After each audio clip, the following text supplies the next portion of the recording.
It's time for Rebel Sports on MyLocalRadio.com and 98.3 KADQ. Rebel Sports is brought to you by Rocky Mountain Power, Ready, Rich School District, Town of Randolph, Evanston Regional Hospital, Come On In, Westar Printing and Rocky Mountain Sign, T7 Propane, Station on Main, Stacy's Repair, Ellingford Brothers, Bear Lake Memorial Hospital, Bear Lake Realty, Independent Software Solutions, Jimmy John's, Dr. McKay Frankum, Crawford Trough, Woodruff Corner Store, Our Bakery, Mound Valley Cattle Company, and the town of Garden City.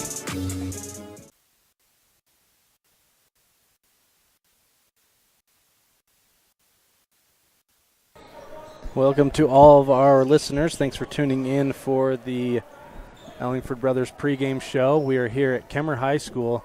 The girls are set to be underway. Currently going on here, it's Fossil Classic here at Kemmerer High School. So currently on the floor right now, Cokeville versus Big Piney. Two teams that are on the boys and girls schedule this year as well. Currently 32-28 in favor of Cokeville. Anyway, we're going to start our pregame show. I've got with me Drake Weston. He's going to run the camera and be on the headphones with me today. So I'm going to ask him some questions about the boys' game coming up. But as I say, first one up today is the girls. There is 6 minutes left in this boys' game. So give or take 15 to 20 minutes probably until we are tipping off here. So it looks like they are pretty much on schedule as tip-off is scheduled for 2:30. But thanks for tuning in. We have got a great pregame show ahead, a Where Are They Now segment with Melinda Hislop, an interview with Coach Lundgren, and we'll have all that coming up for you. Thanks for tuning in, and we'll be back after this. Quality is the one thing that you can always count on when you do business with Ellingford Brothers in Evanston. Whether you're looking for strong, high-quality cement for construction, sand and gravel for road base, a cement trough or critter ladder for your livestock, or steel fabrication, including custom towing packages, bumpers, and other vehicle accessories, you always get high-quality products and friendly, knowledgeable service at Ellingford's. Stop in today, 199 County Road, Evanston. We know from experience that in rural America, people really care about three things: their faith, their money, and their high school sports, and not necessarily in that order. It's a race. Mendez in some space down the left wing. Steps into a shot. Mendez scores! Red Devils on top, 2-0 on the Heritage Auto of Evanston scoreboard. The 0-2 pitch. Swung on and missed. Hello, North Carolina. Cheyenne's coming to visit. The My Local Radio Sports Network covers high school sports in Utah, Idaho, and Wyoming, American Legion Baseball and high school rodeo in Utah, Idaho, and Wyoming. Advertising in the My Local Radio Sports Network is unique for two reasons. One, it's the best way to reach your local audience, and two, it's the most economical way to reach your regional and national audience. Join us today on the My Local Radio Sports Network.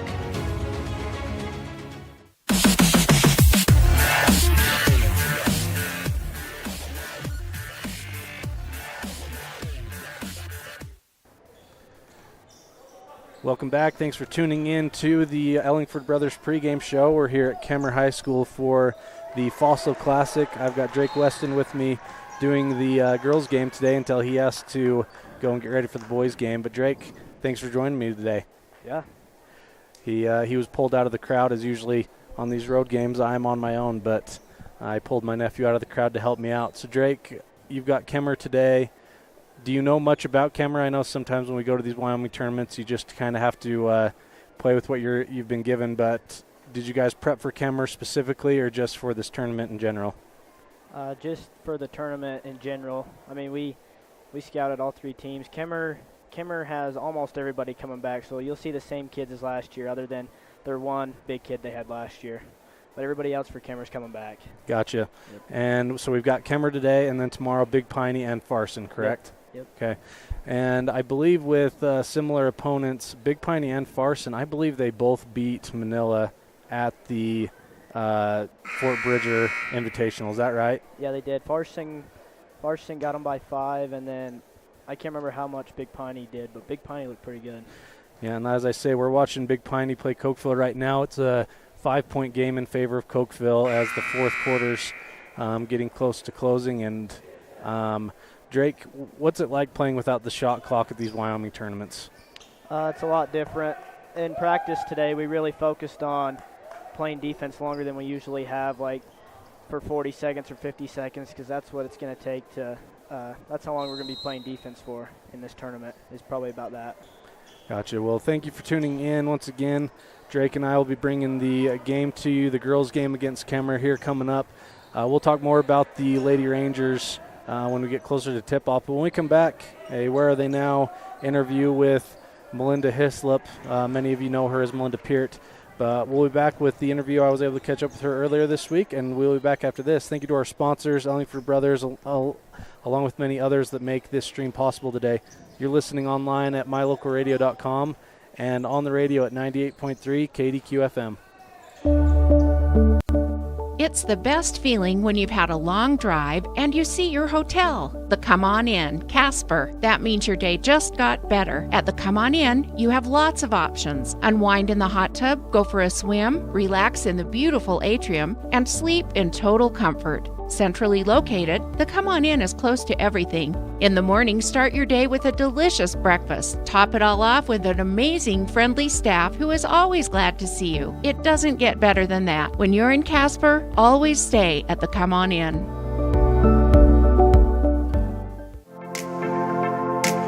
WattSmart is Rocky Mountain Power's energy efficiency program. WattSmart provides rebates to residential customers for energy efficiency upgrades made around the home. Devices and appliances that use electricity in your home can usually be made more efficient, and that can save you money and energy. When you decide to make upgrades, we have rebates available for you. Visit wattsmarthomes.com today.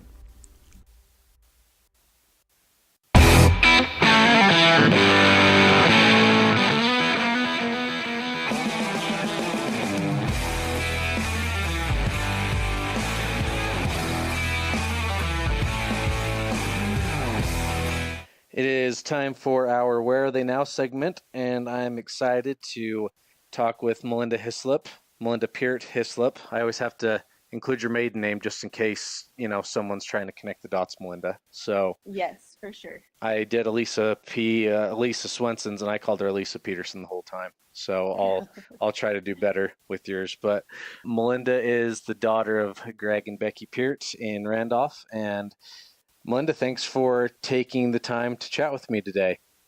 Yeah, no problem. Just a disclaimer for everyone, Melinda's definitely one of those ones that did not want to be in the spotlight, so I kind of drug her onto the show today. It is time for our Where Are They Now segment, and I'm excited to talk with Melinda Hislop, Melinda Peart Hislop. I always have to include your maiden name just in case, someone's trying to connect the dots, Melinda. So yes, for sure. I did Elisa Swenson's, and I called her Elisa Peterson the whole time. So I'll try to do better with yours. But Melinda is the daughter of Greg and Becky Peart in Randolph. And Melinda, thanks for taking the time to chat with me today. Yeah, no problem. Just a disclaimer for everyone, Melinda's definitely one of those ones that did not want to be in the spotlight. So I kind of drug her onto the show today. So thanks for taking the time. And I promise you there are people that listening that are very interested to see what you're up to nowadays. And that's kind of the purpose of this segment. So Melinda, give our listeners just a bit of a summary of what's been going on since you graduated from Rich High School. Ooh, summary. Or a detailed version. It's up to you. No, that's great. I just am having a hard time believing it's almost been 20 years since I graduated. Right. Yeah, for sure. But yeah, since I graduated, I went to school at UVU in Orem, and I graduated with my bachelor's degree in outdoor recreation management. And shortly after that, Jared got home from his mission, and we were married in 2010. And right after we were married, we lived in Garden City, and I worked for the state parks, and I don't know if you guys remember Pugstones, but I worked there for a little bit. And then I got on with the tourism department, and I worked there until we had kids, and I loved that. It was fun representing the county and the state as we went to different places. And then we started having kids. Drew is my oldest, and he is 9 and in 4th grade.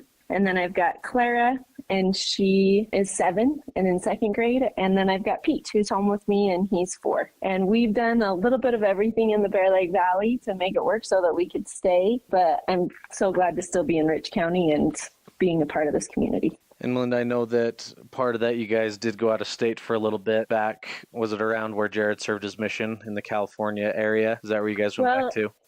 No, he served in San Jose, and we went to San Diego. We lived in Del Mar for about a year right after we had our oldest, Drew. Oh, San Diego's like my favorite place in the U.S., so I'm impressed you guys came back. It was fun. It was hard to be away from family, but every weekend felt like a vacation because we just were exploring somewhere new. Loved the experience. The reason I bring up that you guys lived out of state is, what was it like coming back now, not only just as newlyweds, but now with kids and, career experience under your guys' belt to come back to Rich County? What was that like for you guys? Well, I think when you're getting ready to go out on a big adventure like that, you think of all the positives. For us, it was, we're not going to have to drive through the canyon to get to the grocery store. We're not going to have to, put up with negative temperatures and all of those things that you look forward to. But then when you're getting ready to come back, you think of things that are maybe a little bit more important. Where do we want to raise our family? Where do we want to be closer to the kind of lifestyle that we had growing up? And so coming back wasn't actually an easier decision than leaving, because we knew what it was like and what we missed being here. I can certainly relate to that and echo what you say for sure. Well, we're going to go to a break and tune in to our later games this weekend for the next segment with Melinda Hislop, and we'll be back.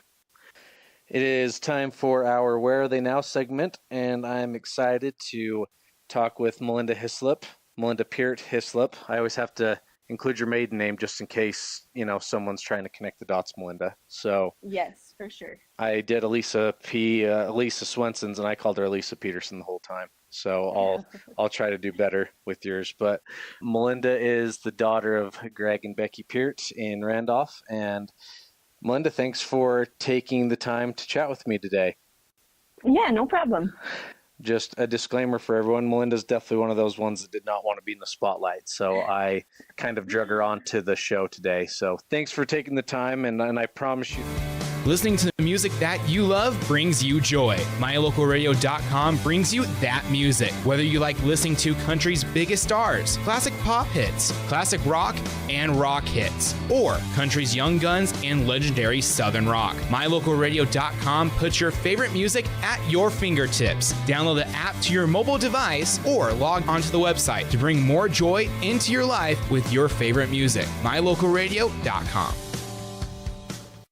Ready is committed to providing superior services to our customers by requiring individual accountability for excellence in quality, safety, and dependability. We are a growing company that is currently hiring across Wyoming, Colorado, Texas, Nevada, Idaho, and elsewhere. Our valued team members receive competitive wages, full benefits, and weekly pay.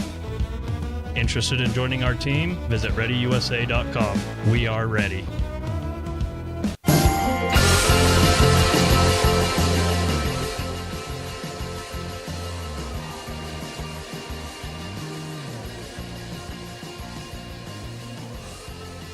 Now time for our coaches show with Coach Lundgren. Coach, coming off of a region win over the weekend against Tintic and looking forward to a 3-game stretch this weekend at the Kemmerer tournament. How are you feeling about things going into the week? They're going pretty good. I think our girls are still playing pretty well together. We got to get rid of a little turnover bug that we got going on, but we're working on that. And for the most part, I see us trying to get a body boxing out, so we're controlling the glass. Depending on whether there's a long rebound, it's hard to control that kind of stuff. But girls are they're doing what we're asking them to, and they're playing hard, so it's been fun. So this week you have Kemmerer and Big Piney and a potential game. We've already had a tournament in Wyoming. Reiterate how these tournaments in Wyoming help us in the long run, not just with the RPI, but just with the gameplay itself. You know, number one things, I like getting the girls in front of different types of styles of basketball. I think it helps them, so when they get to state, they see different things from South or whatnot. They'll be ready for it, and traditionally, historically, Wyoming's a very fundamental, physical, athletic teams come out of there. Coach Thatcher always plays a real aggressive, full-court man defense, which helps our girls handle pressure. Same with Big Piney. They've always got great athletes on the floor, and they get in your face, and they're physical with you. So it helps on that. I really think that, you know, in some aspects, it's hard not playing with the shot clock, but I think it's good for our guards to have more ownership of controlling the tempo of the game, which I think they do at times. And we're still working on it, but they do a pretty good job about that. Yeah, Coach, what's your strategy is it kind of a win in Rome situation with the shot clock, or do you still want them to play like they've got 35 seconds of possession? If you were to look at us historically, I bet there was very few times that we went to 35 seconds, even before our shot clock came. So, I mean, I want our guards to control that tempo. If we can't get anything in transition, we know that we need to try to get the ball to the middle, get a touch in the middle, and then try to get our three-point shot off of that. Obviously, unless we're wide open and they're not guarding us, then we got to take that shot. And, Coach, I hate to look ahead too much, but it's obvious that Taviona game is looming with us being 1 and 2 interchangeably in the RPI. How do you stay focused on this week's game when next week is a huge region weekend coming up for you? You know, I think we just have to take it one game at a time, and it's hard when you have a 3-game tournament like this because we have to kind of get ready for everything we're going to see. But as a coach, I'm just going to get them ready for what they might see down there and just focus on our next game is Kemmerer. We have to be ready to win that one. And then after that, we'll move on to Big Piney. Well, Coach, we wish you the best of luck this weekend with this tournament and keep up the good work, and we'll talk next week.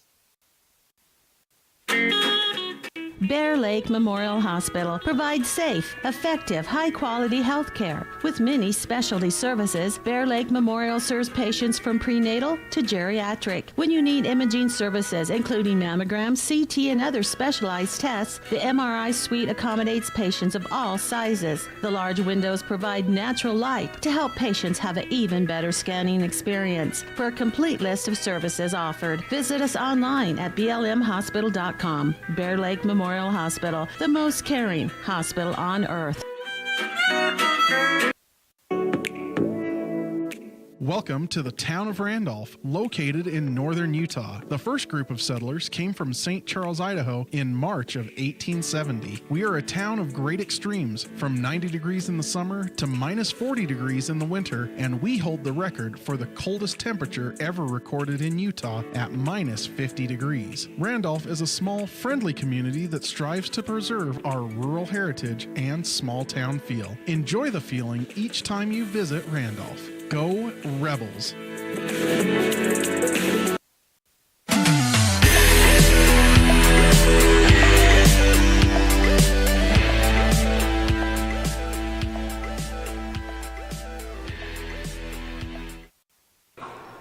Welcome back. Thank you to Coach Lundgren and Melinda Hislop for catching up with me this week and talking Rebel basketball. And we are here at Kemmerer, Wyoming for the Fossil Invitational, and I believe that's what it's called, Fossil Invitational. I think so. We'll get the exact name for that, but the Rebels will have 3 games this weekend, both boys and girls.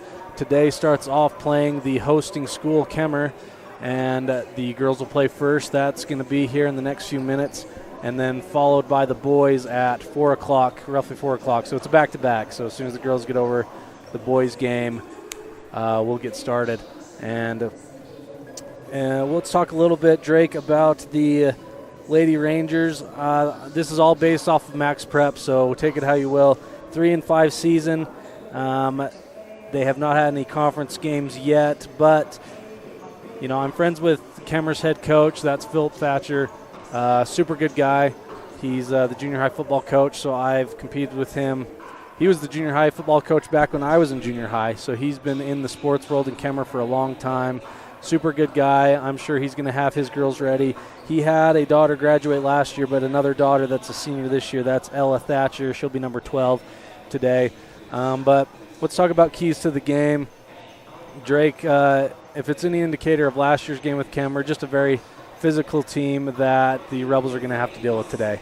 Yeah, I think the shot clock's going to come in factor too, not having that and having to play defense for longer than we're used to. So I think defense is going to be what wins the game today.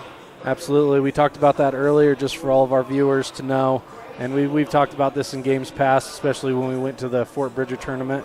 No shot clock in Wyoming, and so that is obviously a shift, as in Utah there is that 35-second shot clock. But nothing wrong with that. It's definitely not an excuse. You got to just adapt to it, as the boys and girls will both have to go without it today, playing it against teams that are used to not having it. And so just another review for this week. The boys and girls both play Kemmerer today. The boys will play after this game. Tomorrow, starting at noon, the boys and girls will play Big Piney, and then following that, we'll play Farson. So great weekend coming up for all of our Rich High viewers. And thanks for tuning in. We are about 9 minutes away from tip-off. When we come back, we will talk about the 1A landscape of girls basketball, how things are shaping up, what the RPI is looking like, and we'll chat about state that's not close, but something that starts to be talked about this time of year. So we'll be back after this. Thanks for tuning in online at mylocalradio.com and listening in at 98.3 KDQ FM. Bear Lake Memorial Hospital provides safe, effective, high-quality health care. With many specialty services, Bear Lake Memorial serves patients from prenatal to geriatric. When you need imaging services, including mammograms, CT, and other specialized tests, the MRI suite accommodates patients of all sizes. The large windows provide natural light to help patients have an even better scanning experience. For a complete list of services offered, visit us online at blmhospital.com. Bear Lake Memorial Hospital, the most caring hospital on earth. Welcome to the town of Randolph, located in northern Utah. The first group of settlers came from St. Charles, Idaho in March of 1870. We are a town of great extremes, from 90 degrees in the summer to minus 40 degrees in the winter, and we hold the record for the coldest temperature ever recorded in Utah at minus 50 degrees. Randolph is a small, friendly community that strives to preserve our rural heritage and small town feel. Enjoy the feeling each time you visit Randolph. Go Rebels!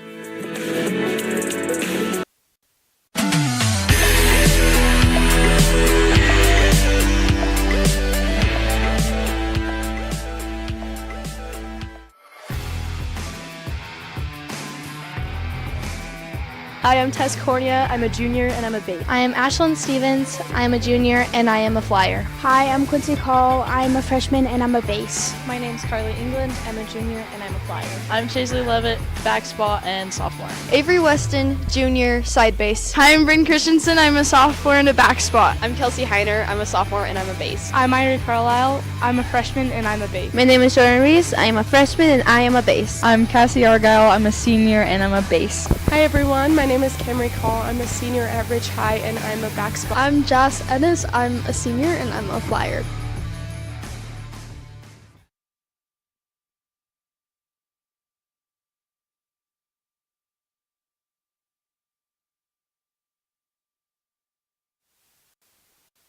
Welcome back. That was our thank you to our cheerleading sponsor, Saby Trucking out of Woodruff. That was our cheerleading lineup, and they are down at divisionals right now. I'll be getting updates on them later today, but a big competition for our cheerleaders today, so best of luck to them. I know that I think they've got one more segment to go around 3:30, and then they'll be done. So we'll try to get some updates on them as the day progresses. So Drake, let's move to how the RPI is looking for the girls right now. So we'll just go over the top 5 teams. Rich, number 1 right now, followed very closely by Tabiona. Those that are familiar with the RPI, it's a percentage system that they use. And just for a point of reference, the Lady Rebels are at .757 and Tabiona's at .747. So a very close margin there. followed by Whitehorse, Panguitch, and Wayne rounds out the top 5. And you'll hear this in the interview with Coach Cornea during the boys game. And Drake, you and I were just talking about this. Traveling out of state, winning out of state games helps your RPI more so than winning an in-state game, which is kind of interesting. So for the RPI, this is a big deal, these 3 games. Yeah, for sure. So, and Drake, you said you've heard that there are out-of-state or schools that aren't too happy that we get that bolster on weekends like this, correct? Yeah, they don't know why they are allowing it, but I've heard that this will be the last year we'll be able to do it. So, gotcha. So that will be adjusted next year. But yeah, you got to take advantage of. I mean, the RPI rules all right now in terms of seeding for state, and so huge weekend to be able to get an extra bump in that RPI percentage playing 3 out-of-state schools, and so good opportunity for both the Lady Rebels and the Rich Rebels to be able to continue with that RPI.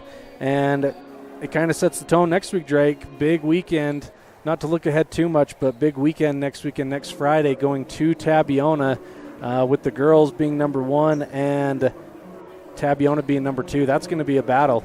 Oh, yeah. And, those that follow, we have a very close relationship with Tabiona. They're coached by a very good coach as well. He and Coach Lundgren have battled for many years, so that's going to be a great one. But we're not going to get too ahead of ourselves as we are 4 minutes away from the Lady Rebels and the Lady Rangers of Kemmerer going head-to-head. So we're going to go to a quick break. When we come back, we will have the girls' quick lineup of their team, and then we'll be ready for tip-off. Thank you for tuning in online at mylocalradio.com and listening in at 98.3 KDQ FM. Bear Lake Memorial Hospital provides safe, effective, high-quality health care. With many specialty services, Bear Lake Memorial serves patients from prenatal to geriatric. When you need imaging services, including mammograms, CT, and other specialized tests, the MRI suite accommodates patients of all sizes. The large windows provide natural light to help patients have an even scanning experience. For a complete list of services offered, visit us online at blmhospital.com. Bear Lake Memorial Hospital, the most caring hospital on earth. Welcome to the town of Rand, located in northern Utah. The first group of settlers came from St. Charles, Idaho in March of 1870. We are a town of great extremes, from 90 degrees in the summer to minus 40 degrees in the winter, and we hold the record for the coldest temperature ever recorded in Utah at minus 50 degrees. Randolph is a small, friendly community that strives to preserve our rural heritage and small town feel. Enjoy the feeling each time you visit Randolph. Go Rebels!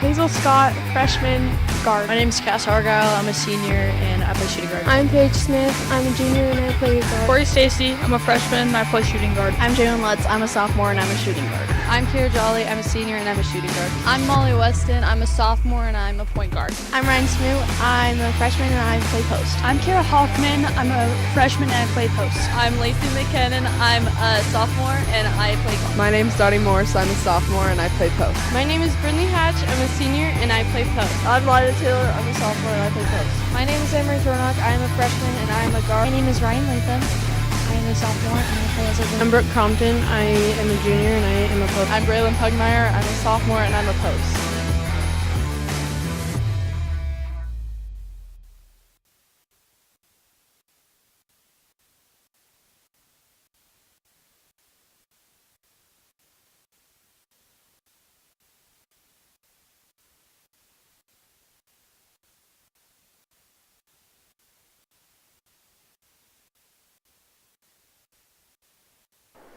Welcome back, and we are just getting ready to tip off here the Lady Rebels and the Lady Rangers.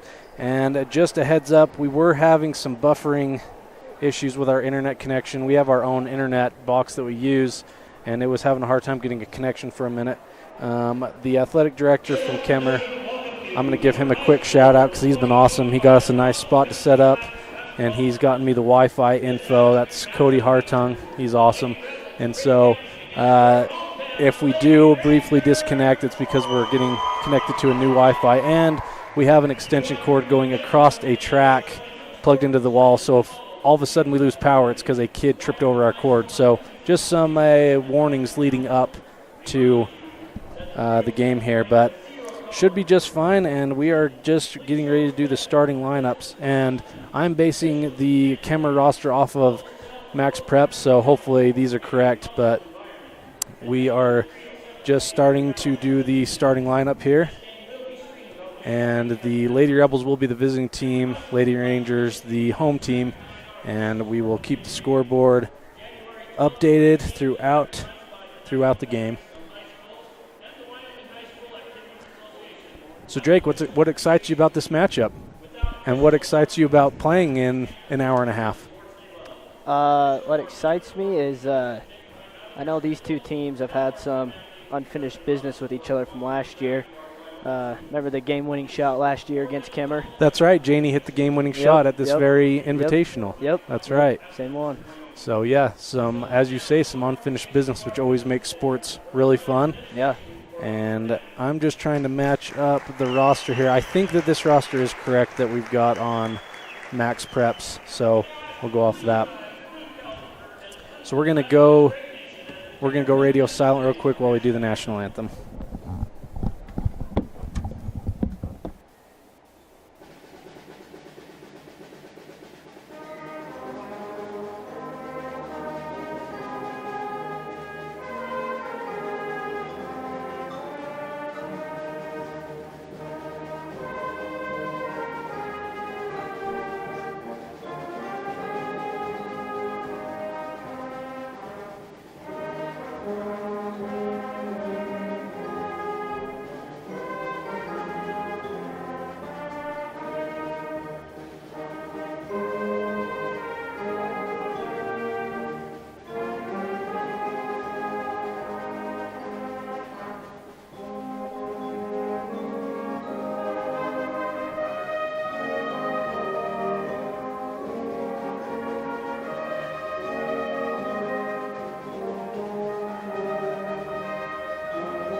That was the national anthem brought to us by the Kemmerer Band, who's right next to us. So we'll make sure that we are still heard along with that. So the starting lineup for the Rebels, number 3, Molly Weston. Number 15, Paige Smith. Number 22, Bray Pugmire. Number 31, Cass Argyle. And number 42, Brinley Hatch. That will round off the 5 starters for the Rebels. And now for the Lady Rangers, number 2, Hadley Wood. She's a junior. Number 3, a senior, Natasha Martinez. Number 12, a senior, Olivia Nelson.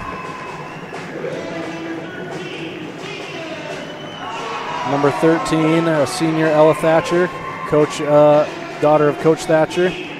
And number 14, Cambry Tolhurst.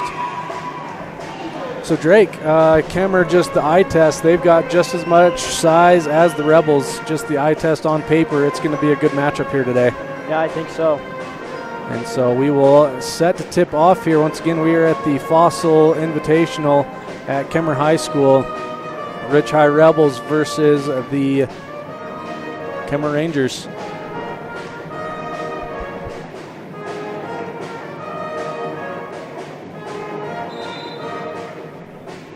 And we are off. The ball is tipped to Weston.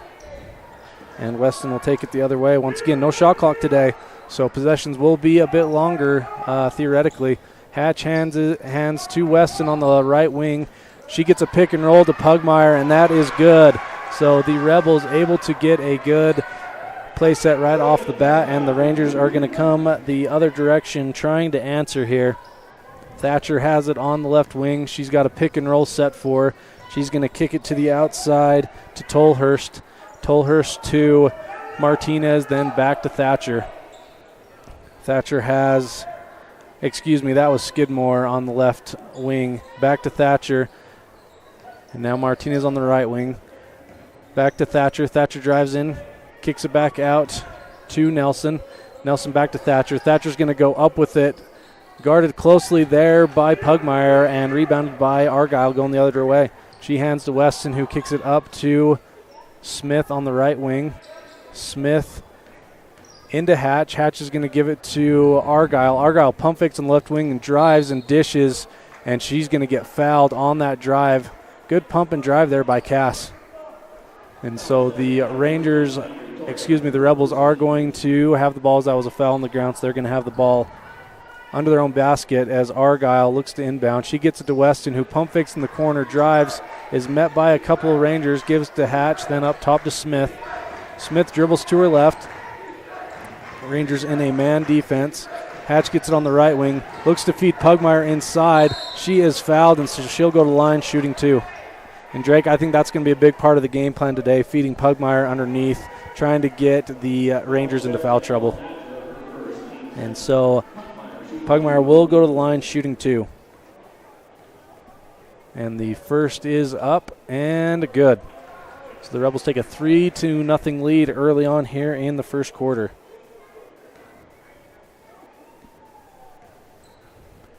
Pugmire's second is up and also good. 4-0 to start things off here for the Rebels. Martinez gets it across the timeline, guarded by Weston. She dribbles to her left. Hands it off to Wood. Wood looking from the left wing. She gets it into Thatcher. Thatcher turns, kicks it back out to Nelson. A 3-point attempt is up and no good, but rebounded and put back up by Thatcher. And as we talked about, the physicality of the Rangers came to be right there on that putback. Weston now across half court. She is guarded by Martinez up at the top of the key. Good pressure there by Martinez. Weston able to get it back to Hatch, then back to Weston again. Weston looks to drive. She gets a screen from Pugmire. Over to Smith and then to Pugmire on the block. Pretty play there as Pugmire is able to finish at the basket. Rebels now up 6-2. Martinez gets it quickly up court and hands to Nelson. Nelson feeds Thatcher on the inside at the elbow. Thatcher drives, and they're going to call her for a travel. Great defense there by Pugmire, and the Rebels will get the ball back. And that was number 13, Skidmore on that turnover. So Pugmire with the ball. She hands to Weston up top. Weston to Smith, back to Weston. Weston tries to get into Pugmire. That's over her head into the hands of Wood. And I just realized that our scoreboard, and let me fix our scoreboard, it is not showing up here, so let me fix that for our viewers. Sorry about that. Thank you, Colin Pace, for pointing that out to me. We'll see if we can get it to work now.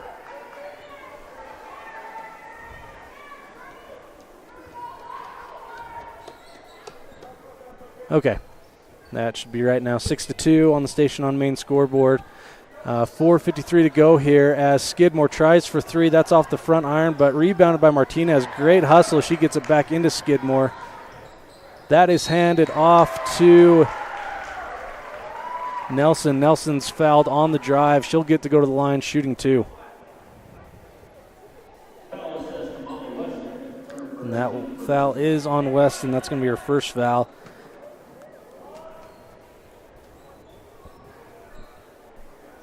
Ball is passed back in. And it's no good. Weston gets the ball back, dribbling up. She gets it up to Argyle. Argyle dribbles to her left. She goes baseline. She gets the baseline and is going to kick it back out to the corner to Smith. Up to Hatch. Hatch drives, and they're going to get her for a travel. So the ball will go the other way. Score still at 6-2 with 4:23 to go here. And I realize my error here. They have on Max Pretz, there's 2 number 12s. So I'm going to fix that here and try to adjust. So the ball is passed up to Tolhurst. Tolhurst on the right wing, guarded by Argyle. She passes to Skidmore. Over to Thatcher, back to Skidmore. Skidmore drives and dishes to Tolhurst, back to Thatcher up top. Martinez gets on the left wing. She drives baseline. She's going to have to kick it back up to Skidmore up top. Skidmore for 3, off the front iron and rebounded by Pugmire. And they're going to get, I believe, Skidmore with the foul there on that rebound. Good strong move there by Pugmire as Kira Jolly's going to check in for Cass Argyle. 3:51 to go in the first quarter. Rebels up 4, 6-2. Pugmire inbounds to Weston. Rangers still in a man defense. Weston passes it into the elbow to Hatch. Hatch back to Weston. Weston's going to try for 3. That is up and off the front iron, but rebounded again by Pugmire. She keeps it alive. Great effort there by Bray. She gets it to Hatch. Hatch misses, gets her own rebound, puts it back up, and this time it is good. Great effort there by both Pugmire and Hatch to get the basket there. Rebels now up 8-2. Lady Rangers quickly ahead with a shot by Tolhurst from the corner, and that is no good. Rebounded by the Rebels and going the other way. Smith with the ball up top. She's going to dribble to her left. Hands to Hatch. Hatch turns to face the basket. She'll pass it to the opposite elbow to Pugmire. To Weston at the right wing, but that is stolen. Stolen by Tolhurst and fouled by Weston. She's going to have to come out. That's her second here halfway through the first. So Lacey McKinnon's going to come in and give Weston a rest. Drake, what's it do to your game when you get in foul trouble so early on? Sits you down on the bench and can't go back in. Yeah, and it kind of plays with your mind when you go back in, so hopefully Weston able to get back in and play her game. Tolhurst drives to the basket. Great drive there by Tolhurst to give the Rangers a score and cut that lead in half. 8-4 now in favor of the Rebels. Hatch has it underneath, but that is briefly stolen by the Rangers. Great effort there by Thatcher to keep the ball alive and in back into Tolhurst as she drives down. Rebels not paying attention on the other end. I don't have a number 22 on our roster, but she gets it and drives to the hole, cutting this to a 2-point game. We'll be back after this. Coach Lunger takes a timeout. 2:20 to go here in the first quarter. The Rebels up 8-6. We'll be back after this. You're listening in on mylocalradio.com and 98.3 KDQ FM. When you're hungry for an amazing breakfast, just like Grandma used to make, visit our bakery on Main Street in Randolph. We hand make fresh pastries for you to enjoy. Supporting the Rich Rebels and thanking you for your business, visit our bakery today.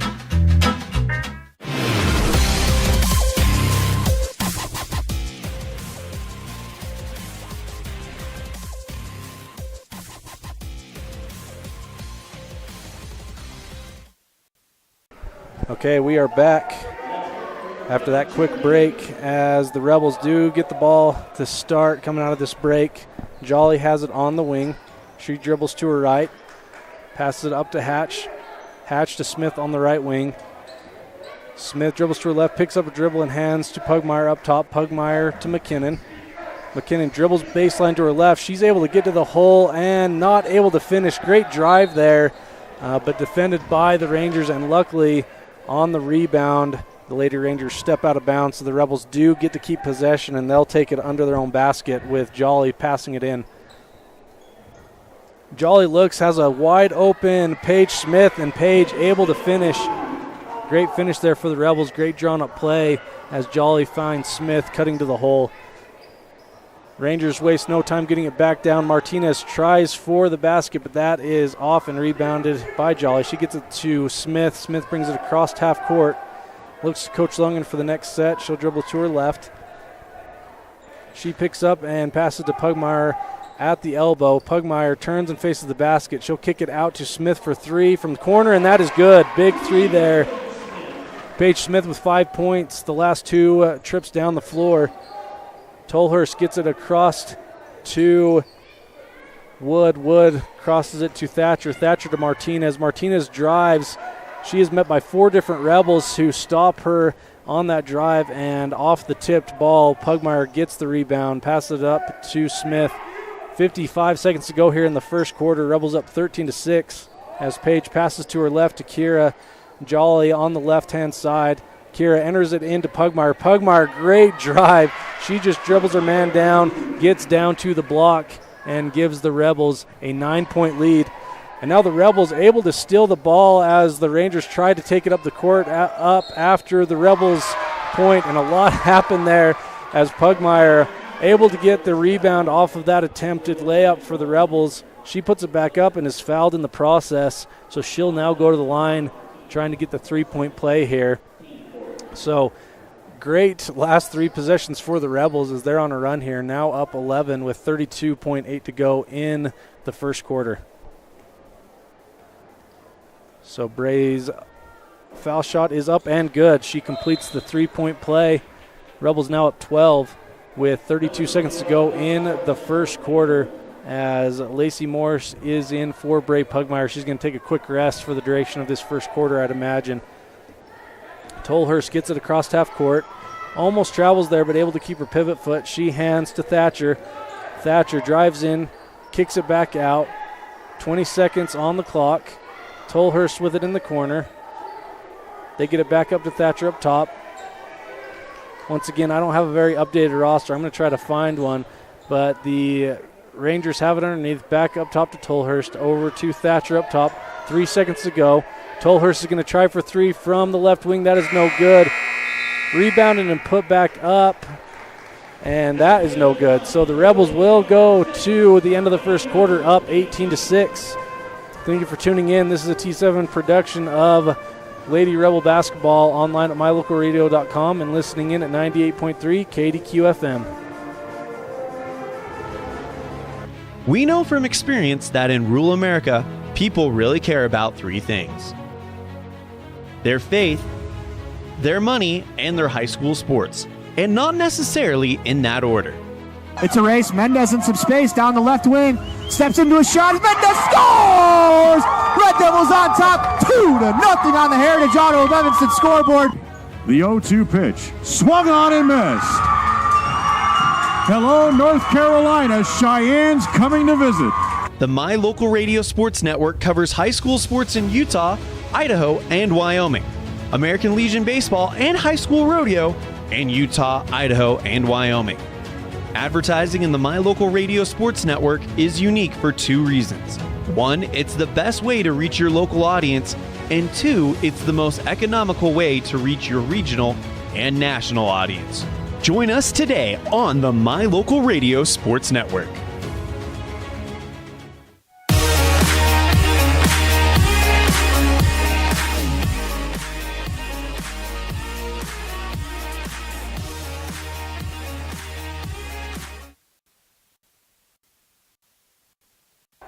Welcome back. I have sent Drake on a mission to find us a roster, so I'll run the camera until he gets back. But the Lady Rangers will start with the ball here as they have it on the right wing. Back up to Thatcher up top. She passes to Tolhurst in the left wing. Tolhurst still has it on the left corner. Back up to Thatcher. Thatcher takes a dribble to her right. Back to Tolhurst. Tolhurst tries to get in the inside, which she does. Great entry pass to the elbow. She's fouled and will go to the line shooting 2. So the Lady Rangers looking to get things going here at the start of the second quarter. 7:30 to go here. Rebels up 18-6. The first foul shot for the Rangers is up and no good.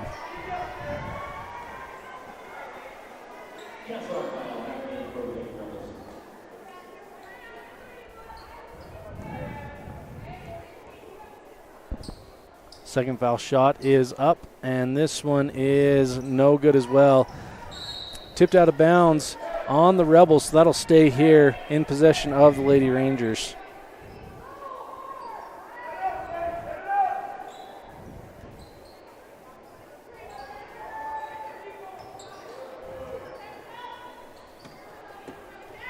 So the Rangers do have it. They keep possession after that tip out of bounds. They've got it up top, being guarded very closely by the Rebels. Tolhurst gets the entry pass in, and that is knocked away by Kira Jolly and stolen, and up ahead to Paige Smith. Smith gets it to Pugmire in the corner. Back to Smith on the right wing. Smith will back it back out and dribble to her left. And she gives to Pugmire on the left elbow. Bray dribbles and kicks back out to Paige. Paige back to Bray. Now who has possession? She puts it up, and that is just off the mark. Good rebound there by the Lady Rangers, and they go the other direction, trying to get some more points on the board here early on in the second quarter. She kicks over to Tolhurst has it up top. She shoots for three, and it is good. So good three there by Tolhurst gives the Rangers a little bit of momentum here in the second quarter, down 9, 18-9. Kara gets the ball. She dribbles, gets it into Hatch, but this is stolen. So the Rangers stepping it up on defense here in the second, as Dottie Morris is going to check in here for the Rebels, and they're going to get Bray Pugmire with the foul, and that is her first. And Brindley Hatch will come out for Morse.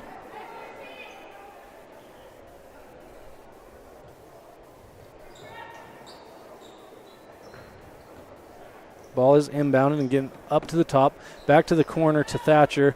Thatcher to Martinez. Martinez dribbles to her left. Back to Thatcher, who takes one dribble inside. Long two-pointer, and that rattles in. Rangers down 7 with 5:53 to go. On a bit of a run here to start the second quarter. Rebels needing to get some more points here, as Smith with the ball in the left wing dribbles it out. She's now got it up top, dribbles to her right. She's going to go to the baseline, kicks it back out to Jolly. Jolly gets it on the right wing, tries to get an entry pass to Pugmire, but that is knocked away by the Rangers. And Martinez trying to get it across half court, and she does with the help of Thatcher. Thatcher dribbles to her left, over to Tolhurst. Tolhurst for three again. This one is off the mark. Great box out there by Cass Argyle, as she is fouled on the rebound. So it'll go the other way, and the Rebels will get possession after that box out for Argyle, and a foul by the Rangers. And that is a big foul, as that is number 3 for Martinez, their point guard. She's going to have to go sit just like Molly Weston is currently. So both teams with their starting point guards in a bit of foul trouble to start things off here. Paige Smith gets the ball, and she brings it across half court. Dribbles to her right, hands to Argyle. Argyle now on the right wing. Looking for Pugmire, but she's going to dribble to her left. Pump fakes, and that is stolen by Tolhurst. Tolhurst gets out of the double team and across half court. She kicks it up. Thatcher has it up top. She tries for three, and that banks in. And at this point, no shame in that, as that brings it to a 4-point deficit. 4:49 to go here in the second quarter. The Rangers definitely winning this quarter so far, as Jolly has it on the right wing, and it slips out of her hands and goes out of bounds. So another turnover for the Rebels will give the ball to the Rangers, as so Weston and I believe Hatch back into the game, but there's going to be a timeout here for the Rebels. We'll be back after this. You're listening online at mylocalradio.com and listening at 98.3 KDQ FM. Welcome to the town of Randolph, located in northern Utah. The first group of settlers came from St. Charles, Idaho in March of 1870. We are a town of great extremes, from 90 degrees in the summer to minus 40 degrees in the winter, and we hold the record for the coldest temperature ever recorded in Utah at minus 50 degrees. Randolph is a small, friendly community that strives to preserve our rural heritage and small town feel. Enjoy the feeling each time you visit Randolph. Go Rebels!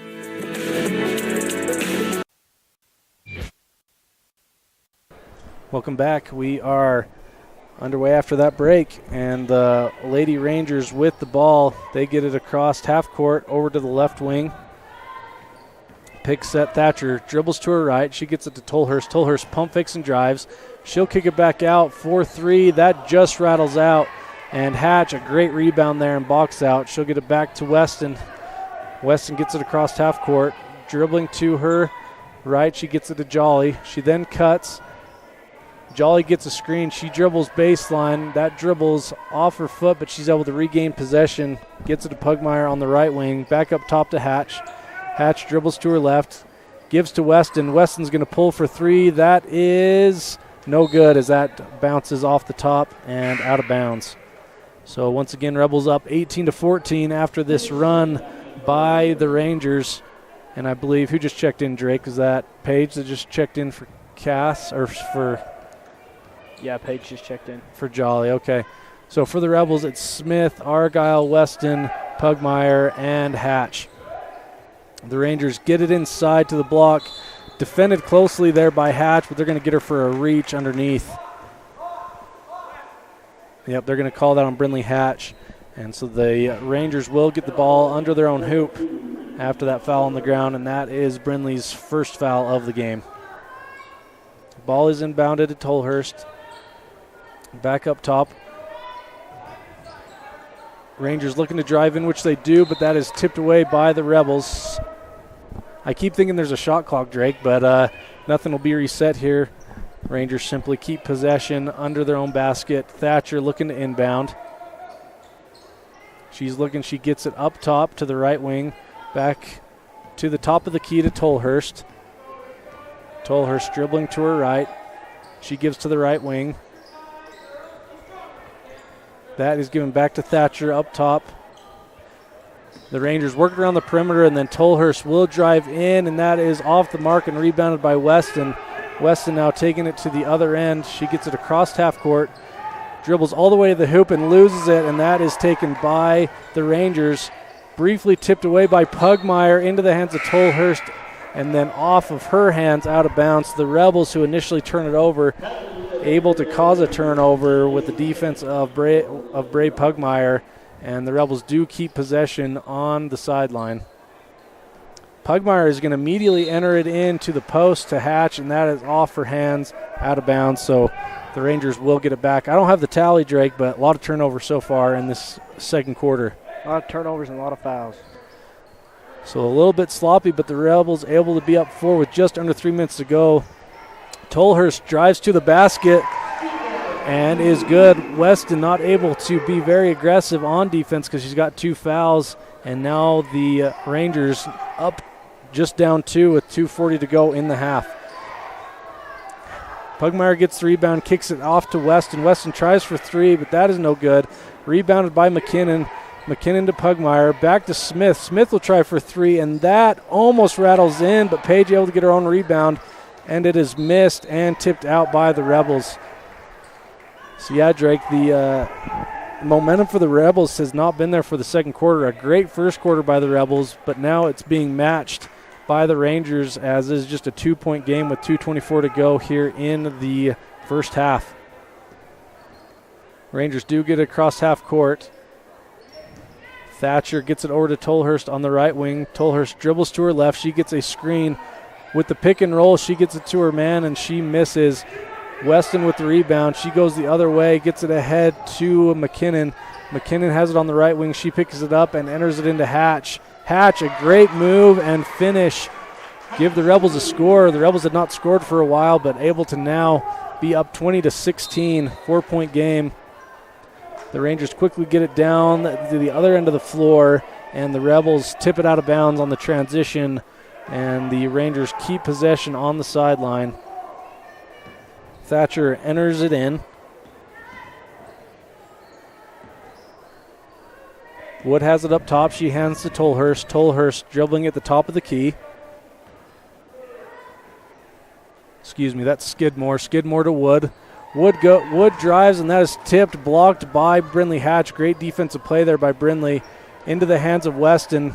Weston to Smith at the top of the key. Smith dribbles it back out. 1:25 to go in the first half. Smith dribbles to her left, picks up and hands to Hatch. Hatch now has it at the top of the perimeter. That is blocked and taken by number 13, Kristen Skidmore, with a great tip and drive, and she's able to finish at the basket. Back to a 2-point game with a minute to go here in the first half. Weston passes it over to Smith at the wing. Smith does a head fake, drives to her right. Oh, they're not going to count it. They're going to call it underneath as she was fouled on her drive to the hoop, but they're going to say it's underneath, so the Rebels will keep possession.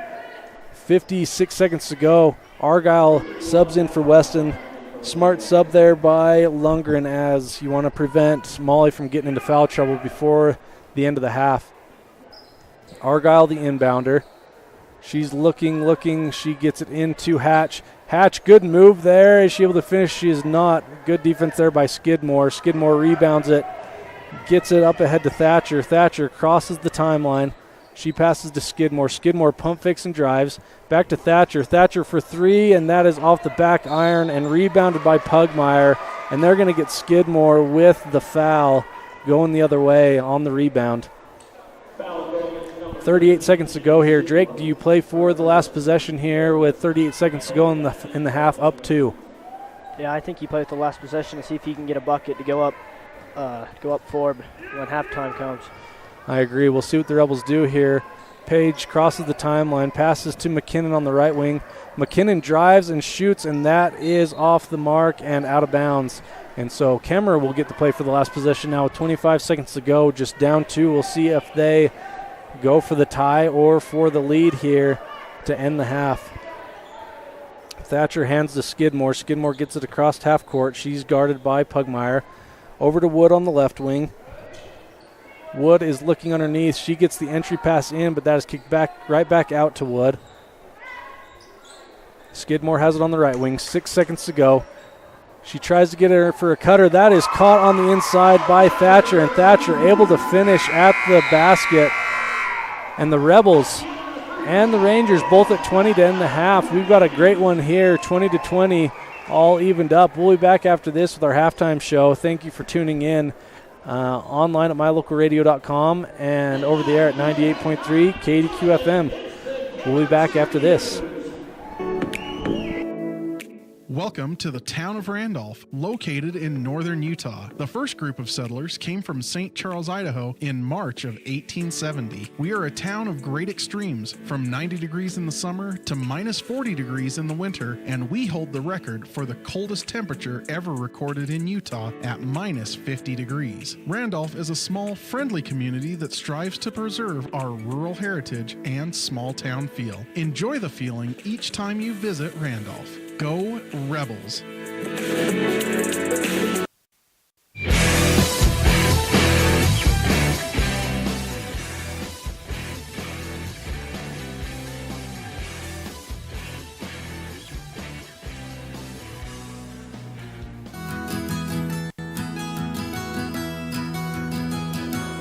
Established in 1984, T7 Propane provides you with quick and affordable service. Rely on T7's services to bring warmth and comfort to your home or business. T7 Propane delivers everywhere from the Fort Bridger area throughout Bear Lake Valley. Schedule your delivery today at T7propane.com. T7 Propane, for all your propane needs.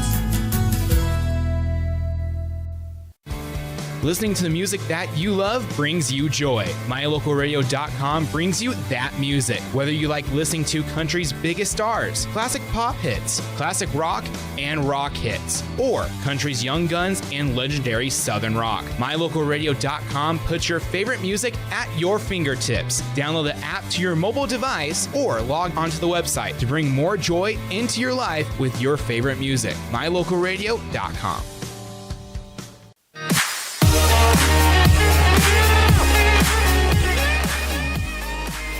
Our standout student segment. I'm here with Tess Cornea. For all of our viewers, I pull in Tess out of class to do this interview, so thanks for sacrificing some education time to talk with me. No problem.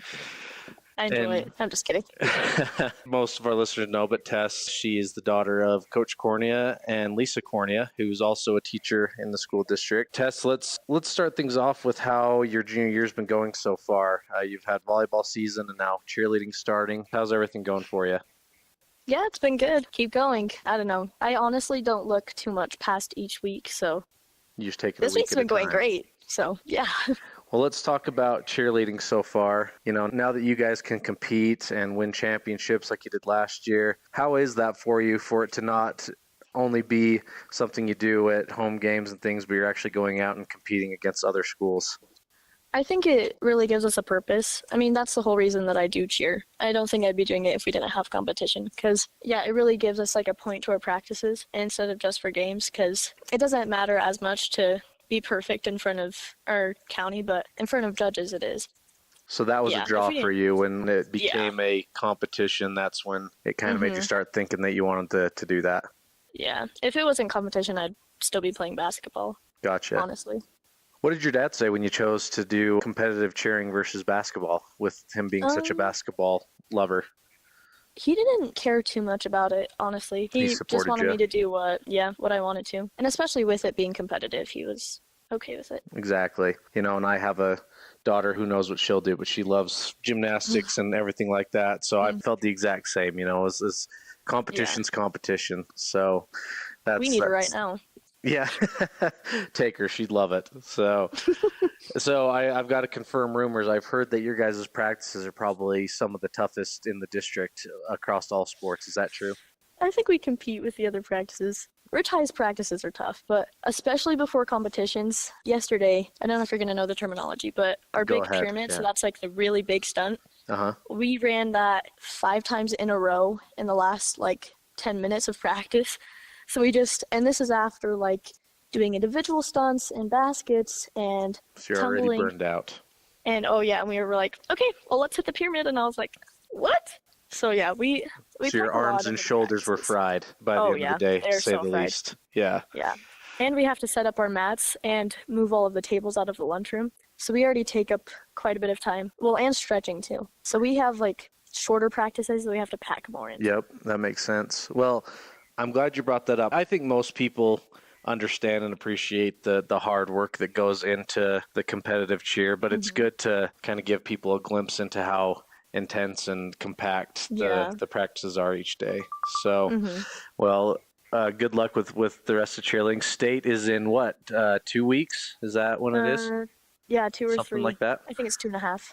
Awesome. How are you feeling about it?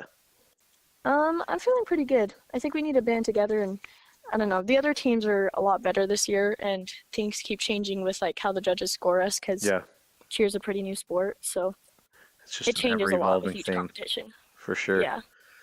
So we just got to go out there and do what we know how to do. Well, once again, to our listeners, I am here with Tess Cornea. We're going to go to a break. As the weekend moves on with games, you'll continue to hear segments from this interview, so we'll be back with the rest of this interview.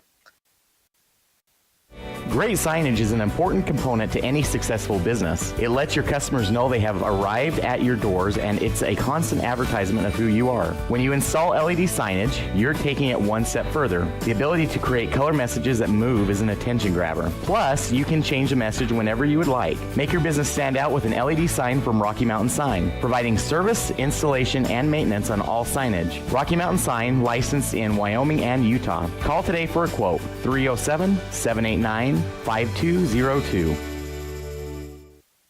When was the last time you got to stay at a hotel that had an indoor waterfall and a fish pond? or a hotel with a swimming pool, a baby pool, and 5 hot tubs. At the Come On In Hotel and Suites in Casper, Wyoming, you'll get all of this, plus an amazing complimentary breakfast. You can even reserve a suite with a private jacuzzi for 2. The rates are so affordable that every time you're in Casper, you and the whole family can stay without breaking the bank. The best hotel in Casper is the Come On In and Suites. Make your reservations today and come on in.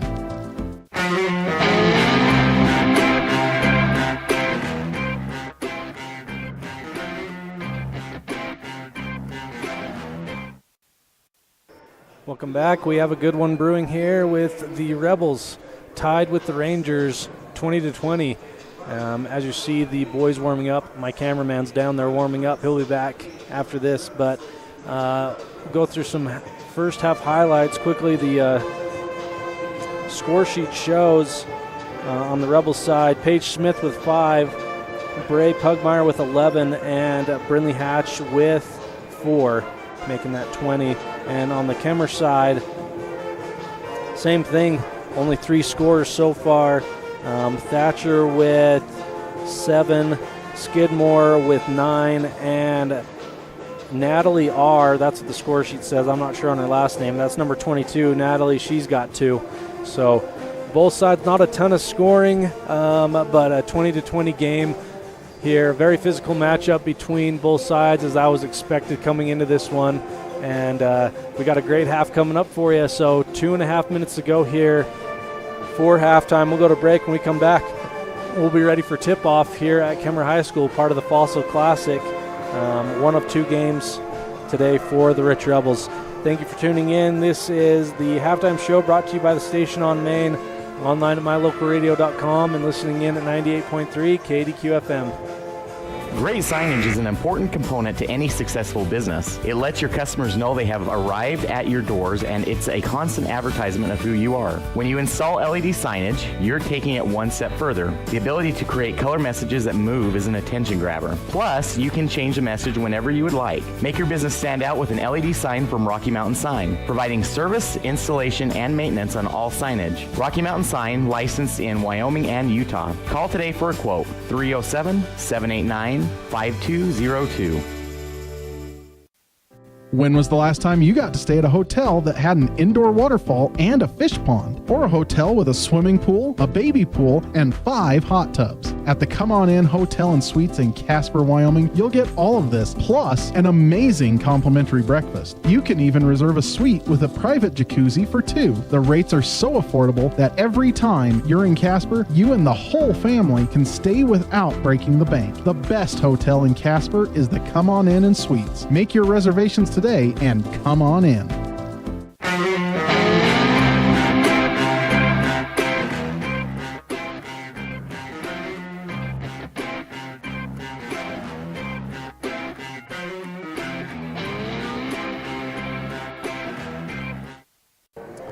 Welcome back, and we are just getting ready for the second half to get underway. 30 seconds on the clock for halftime, and the score, the Rebels 20, the Rangers 20. And Drake, any thoughts of that first half? Any adjustments that the Rebels need to make to get things going here after that sluggish second quarter? They got to learn how to get their rhythm back going, because they lost the rhythm there last of the half, and Kemmerer was starting to get a rhythm going, so I think they just got to get the rhythm going again.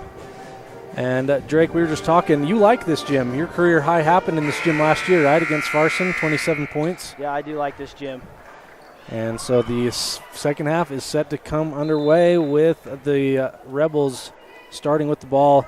Ball is entered into Weston. Weston dribbles to her left. She hands to Argyle. Argyle thinks about it. She pump fakes and drives, and then hands to Smith at the top of the key. Smith back to Hatch. Hatch dribbles to her left. Nearly stolen, but she pulls up and shoots instead, and that just rims out. And Martinez gets the rebound and gets it back up to Thatcher. Back to Martinez. That's Wood. Wood back to Thatcher. Over to Skidmore. Skidmore dribbles to her left, and she tries to get Natalie on the pick and roll, and that just is off her fingertips. And so the Rebels will get the ball back going the other way. And Bray enters it into Weston. Weston gets it across the timeline, dribbles to her left, She is now going to go off the Pugmire screen. She dribbles to her right, all the way to the basket, and she's able to score and get her first points of the game, giving the Rebels a 2-point lead with 7:10 to go here early on in the third quarter. Skidmore gets the ball. She drives to the basket. No good. Natalie gets the rebound, and that is tipped away by Pugmire and over to Weston. Great defense there by Bray. Weston gets it ahead to Smith. Smith finds a wide open Hatch, and that is brief, just barely tipped by the Rangers, and then tipped out to Argyle, who tries for three, and that is off the back iron. Rebounded by Wood, and Wood picks it up and gets it over to Thatcher. Thatcher crosses the timeline over to Skidmore. Skidmore looking from the right wing. She'll pass back up top to Wood. Thatcher with it in the corner. Thatcher back up to Skidmore. Skidmore to Wood. Over to Tolhurst. Tolhurst tries to get it up to Thatcher, and that is going to go out of bounds back to the Rebels right in front of the Rebel bench. So 6:15 to go here. The Rebels up 2 after that Weston score 2 possessions ago. And Weston does bring it across the timeline now. She dribbles to her left, gets it to Argyle. Argyle now on the left wing looking. She gets a screen by Hatch. She dribbles to her right and hands to Pugmire up top. Pugmire over to Weston on the right wing. Weston thinks about the three, but enters it into Pugmire instead. That is tipped away by the Rangers. Great effort there by Bray to keep the play alive. Over to Hatch. Argyle for three from corner. That is no good, but Argyle able to get her own rebound. She gets it to Weston. Weston pump fakes and hands to Smith. Smith drives in and gets it over to Argyle. Argyle able to get that one back. She tries for the floater, and that is off and rebounded by Tolhurst. Tolhurst over to Natalie. Natalie over to Skidmore. Skidmore's going to drive to the hoop and not able to finish. Natalie tries to get it, and then Skidmore finally gets the third rebound of the possession and puts it back to tie this one up at 22. Weston passes it ahead to Smith, back to Weston up top. So, Drake, this is turning into the same game from last year, just exchanging punches back and forth to the very end. We'll see if one of these sides takes a bigger lead here. Argyle tries to get an entry pass into Pugmire. Great pass, and Pugmire is able to get free and finish there. Drake, that was a great entry pass there by Cass. She put it right where it needed to be, and a good finish by Bray. And Thatcher now with the ball. She dribbles to her left, hands to Wood. Wood over to Skidmore.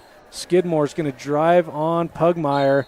Pugmire, great defense there. She tips it out of bounds, and the Rangers will keep possession.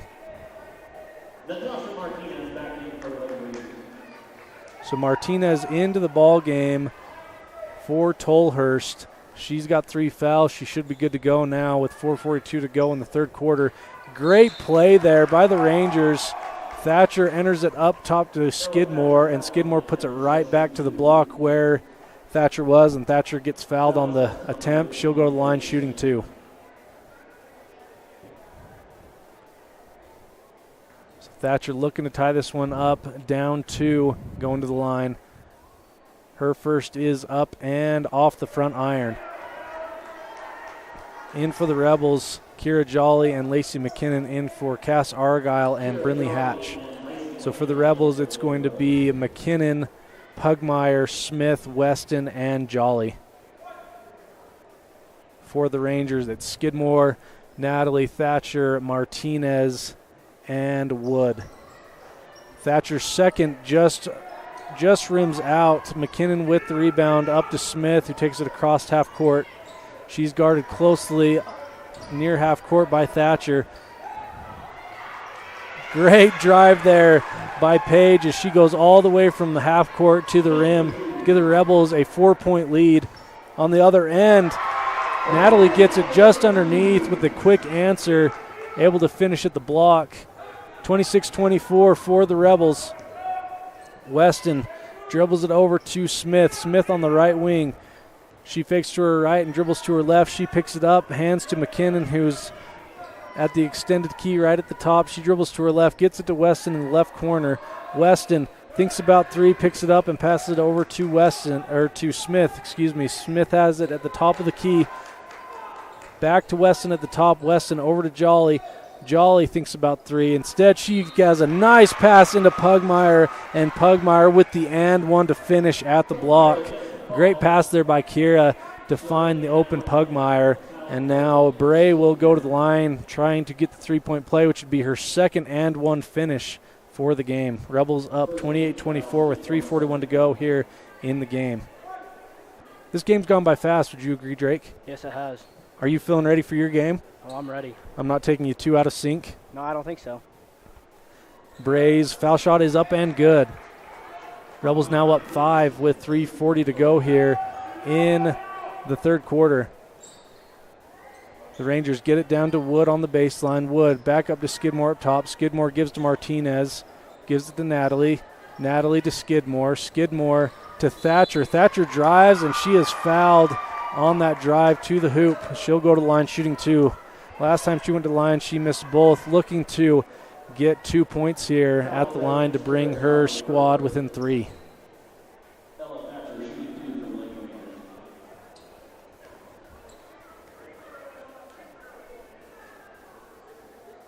So Thatcher's first is up and off the front iron once again. So she has one more attempt here. Rebels really want to box out here and not give the Rangers another possession. Thatcher's second is up and this time rattles in. So the Rangers down 4. Weston gets it across half court. She passes to Argyle on the right wing. Argyle gets a screen from Jolly. Hands to Hatch up top. Hatch over to Weston on the left wing. Weston picks up and gets it into Hatch, and that's tipped away by Natalie out of bounds. Rebels will keep possession. 3:07 to go in the third quarter. Rebels up 29-25 here in the game. Tolhurst checks in for Thatcher.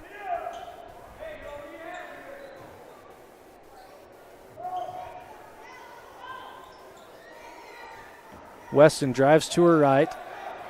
Gets it back to Jolly. Jolly over to Weston. Rangers have a great defense on drives as the Rebels not able to drive in right now. Pugmire has it up top. She's going to look to drive. She kicks it out to Smith. Smith will drive. She has a lane and able to finish. Great drive there by Paige Smith. Rebels now up 31-25. Martinez passes over to Wood. Wood to Skidmore. Skidmore's on the right wing. Gets it to Tolhurst up top. Then to Martinez. Wood now has it in the left corner. She feeds it to Natalie. Natalie is blocked, but that is right into the hands of Martinez. So Martinez will now go to the line shooting 2. Man, Molly fouls like her brother. Yeah, she does. Hopefully her brother doesn't get in foul trouble today either. But that is Molly's third, and Lacey McKinnon to the scores table, assuming for Molly with 2:19 to go here in the third. Martinez's first is up and no good. I'm sure Coach Thatcher very frustrated with the foul shooting so far, as I think they've only made the one so far this half.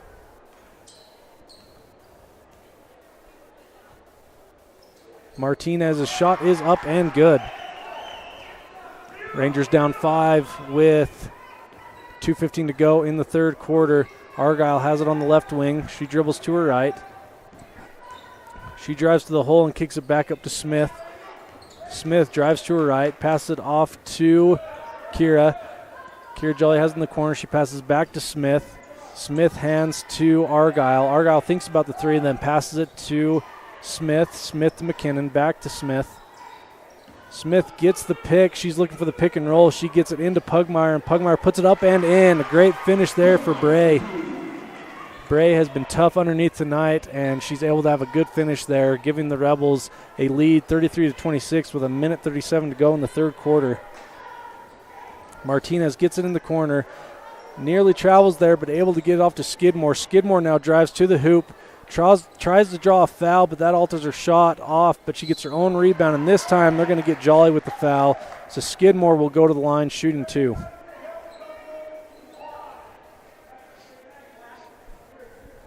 So that is on Kira Jolly, just her second of the game. Rich's 4th foul. So Rich one away from the bonus, or sending the Rangers into the bonus. Minute 22 to go in the third. Skidmore's first is up and good. 33-27, favor of the Rebels. So on the floor for the Rebels, McKinnon, Pugmire, Smith, Argyle, and Jolly. Skidmore's second is up and good.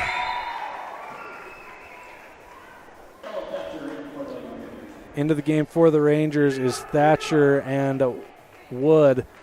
So on the floor for the Rangers, Martinez, Thatcher, Wood, Natalie, and Tolhurst. Smith gets it to the elbow to Pugmire. Pugmire faces the basket. She gets it to Jolly, who cuts across, and a great hook shot there by Kira. Give the Rebels a 35-28 point lead. Martinez gets it across to Thatcher. Thatcher dribbles to her left, picks it up, and gets it to Wood. Wood dribbles in. Great defense there by Jolly as she knocks it away. And Cass Argyle turns her ankle there as she got the ball back, but you could tell she turned her ankle there, so there's going to be an injury timeout for her, I believe. Coach Lundgren's going to take a full timeout, reassess things after that potential injury. Hopefully Argyle's back in after that turned ankle. We'll be back after this. This is a My Local Radio production, online at mylocalradio.com and listening in at 98.3 KDQ FM.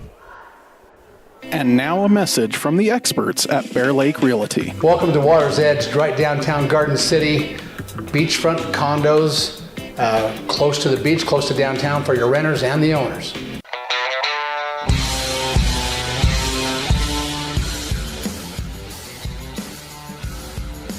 Drake's going to give us a panorama view of the gym.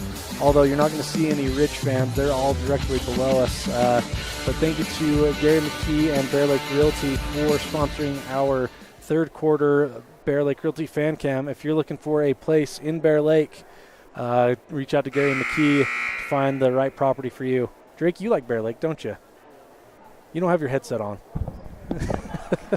I love Bear Lake. What do you love about Bear Lake? The big lake. The big lake. Do you like when your Uncle Bradley lets you ride on jet skis for free? Oh, yeah, all the time. That's your favorite part? Yeah. Not all the time. Don't make me feel like I'm giving handouts all the time. Yeah, we did it once. 47 seconds to go here in the third quarter with the Rebels up 35-28. A football score, 35-28. I like when that happens. Yeah. The Rebels enter the ball into Page. Smith looking to drive in. She picks up and kicks it back out to Jolly. Jolly drives baseline, gets a good pass over across to the corner to McKinnon. That is off the mark. Rebounded by Jolly. Jolly keeps it alive and over to Argyle, then into McKinnon. McKinnon kicks it out to Argyle. Looks like her ankle is good to go now. McKinnon drives to her right, hands to Jolly. Jolly dribbles to her right. 19 seconds on the clock. Smith feeds it into Brindley. Brindley Hatch goes up. She's fouled on the ground. And the Rebels nowhere near the bonus yet, so they will just inbound here with 15 seconds to go in the third quarter.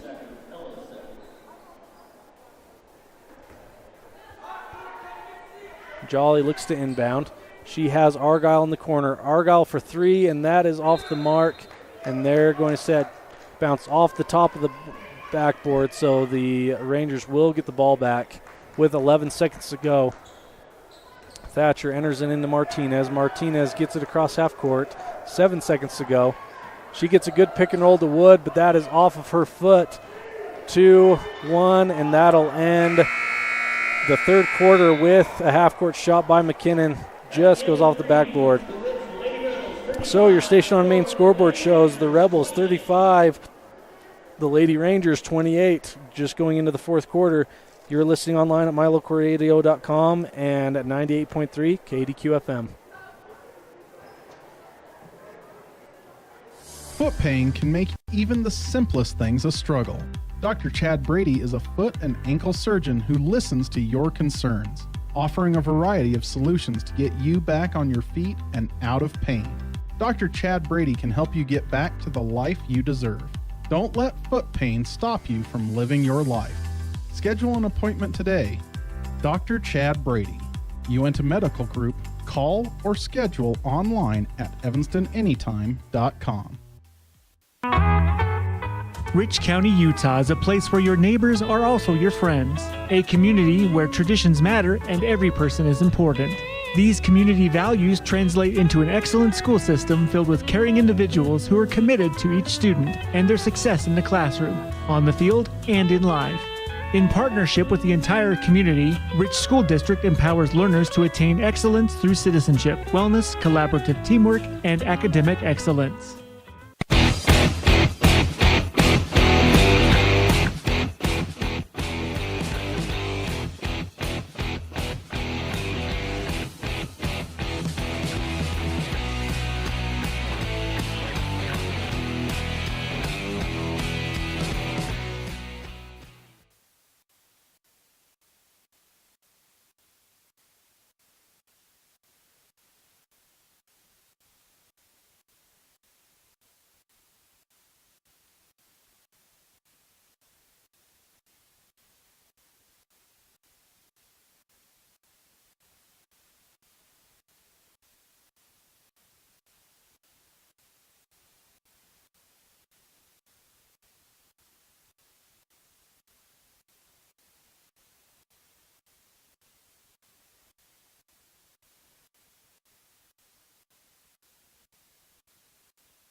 Sorry about that. We are back now. 6:47 to go here in the fourth quarter.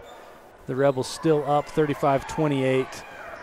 Rangers looking to score as Skidmore gets it inside. Great move there. Draw the Rangers within 5. 6.5 to go here in the fourth. Argyle tried to get it to a cutting Weston. Weston not able to get there. Defended well by the Rangers, and now the Lady Rangers get the ball back, looking to continue to cut this deficit. And 6:21 to go as Martinez gets it across half court over to Tolhurst. Tolhurst to Skidmore.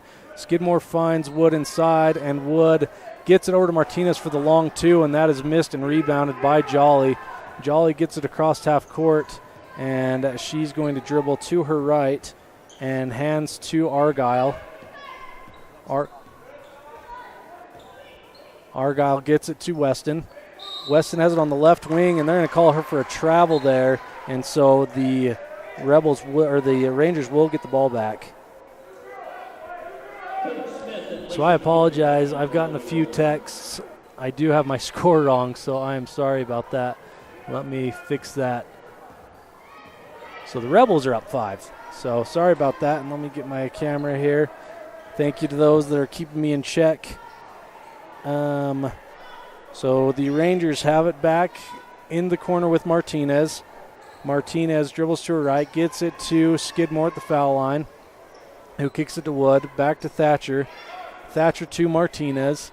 Martinez passes it to Thatcher on the right wing. Skidmore with the shot attempt from the elbow, and she is fouled. And we'll go to the line shooting two. Skidmore definitely one of the better foul shooters for the Rangers as they're down just 5 with 5:21 to go here in the game. So Skidmore's first of 2 is up and good.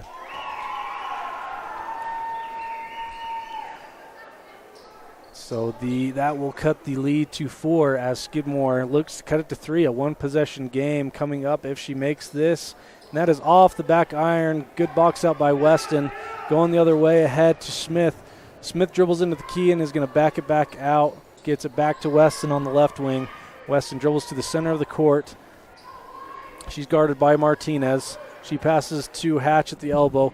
Hatch is going to drive, and she will back it up and shoot, and that is off the mark and rebounded by Thatcher. And they're going to get Thatcher with the elbow on the rebound, so an offensive foul on the Rangers, and the Rebels will get the ball back. That's a big call, as it's just a 4-point game with under 5 minutes to go, and Thatcher clearing out room.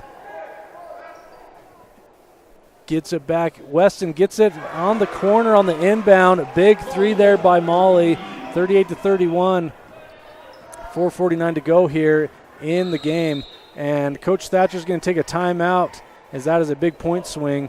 And we'll be back after this. Thanks for listening at 98.3 KDQ FM and online at mylocalradio.com. If you've never heard a mechanic say they truly care, then you've been at the wrong place. Stacy's Repair in Woodruff is a family-owned and operated business open since 1992. Offering all types of maintenance and repair services, you can be sure your vehicle is operating at its best. Whether your vehicle is older or the newest model, gas or diesel, we fix and maintain them all. Also offering chip repair, windshield replacement, and tires. When your vehicle needs a mechanic, bring it to the ones who truly care. Stacy's Repair in Woodruff.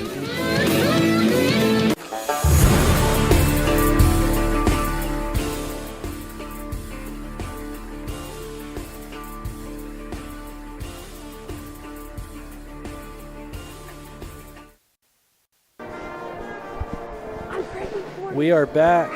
Thank you for tuning in. We've got a good one here. The Rebels up 38-31 following that Molly Weston three-pointer. And Kemmerer will start with the ball coming out of the timeout.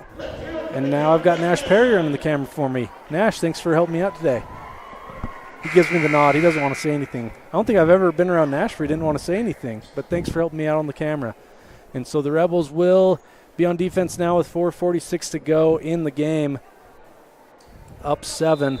And Tolhurst will inbound. She gets it into Wood. Wood dribbles to her right. She has it on the right wing. Back to Martinez up top. Martinez dribbles to the left. Over to Wood. Natalie has it on the right corner. She dribbles with her left. Passes back up to Martinez. Martinez in the corner. Now they get it back up to Skidmore. Skidmore is going to have to be your scorer here, I would imagine, if you're the Rangers. Tolhurst has it on the left wing. Into Natalie again, over to Skidmore on the right wing. Martinez now has it in the corner. To Skidmore, to Tolhurst up top. Tolhurst to Skidmore. Skidmore has it on the right wing. A lot of clock being drained here on this possession. 4:04 to go here in the fourth quarter. Tolhurst back to Skidmore up top. Skidmore gets to Wood in the right wing. And they're going to get a foul on Brindley Hatch underneath to stop the clock here. And that is the Rebels' second team foul, so no bonus right now. And so Tolhurst will take the ball underneath as Jolly subs in for Lacey McKinnon. Tolhurst inbounds to Wood. Tipped briefly by Brindley Hatch and then out of bounds. So the Lady Rangers will keep possession over on the sideline.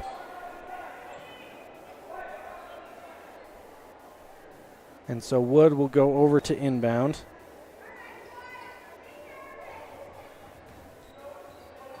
Martinez has it. She passes to Skidmore. Skidmore with the ball at the top of the key.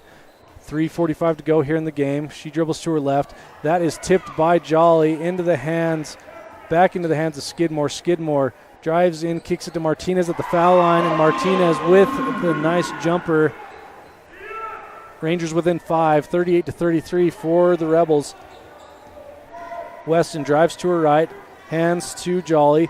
Jolly picks it up and gets a great entry pass into Pugmire, and Pugmire able to finish at the hoop. Rebels now back up 7 with 3:12 to go here in the game. Martinez crosses the timeline. She dribbles into the key, is stopped there by both Weston and Hatch. She keeps possession, passes over to Wood. Wood to Tolhurst on the left wing. Tolhurst dribbles to her right off of a screen, kicks it back out to Natalie, then to Wood. Wood to Martinez. Martinez has it on the right wing. She picks up her dribble and passes it over to Tolhurst on the skip pass. Tolhurst dribbles to the baseline, back up to Skidmore. Skidmore thinks about 3 and then hands to Natalie. Then over to Tolhurst. Tolhurst to Martinez. Great defense here by the Rebels as much clock is wound down here as Wood tries for the floater, and that comes off the mark and rebounded by Weston. Weston gets it up ahead to Jolly. Jolly with the jumper and that is off the back iron and rebounded by Natalie and into the hands of Martinez with 2:18 to go. And Coach Thatcher is going to take a timeout. We'll be back after this. Thanks for tuning in to mylocalradio.com and 98.3 KDQ FM. Reach a dedicated hometown, regional, and worldwide audience. Dive into the action with My Local Rodeo. Our high school rodeo broadcasts are the heart of the community, drawing families and fans who love to support local businesses. From prime advertising spots to exclusive sponsorships, your businesses can shine in the spotlight. Don't miss out. Contact us today and saddle up for an unbeatable advertising opportunity. My Local Rodeo, where your business becomes part of the excitement.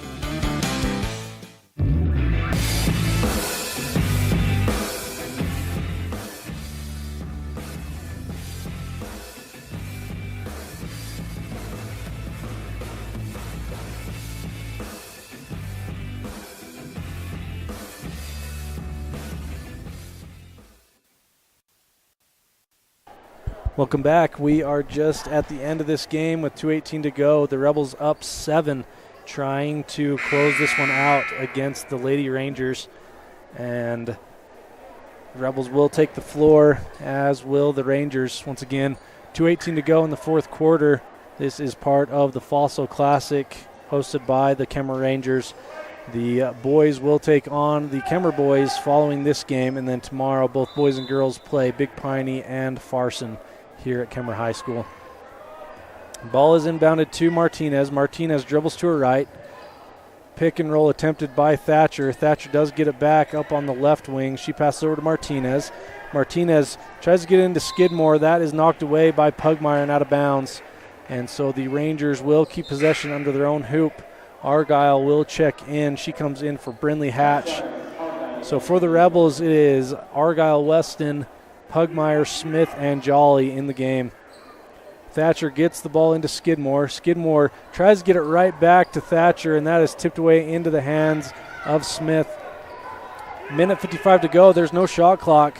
So Coach Lundgren could wind down some clock here as Pugmire drives to the hoop, tries to dish it back out to Smith, and they're going to call her for a travel.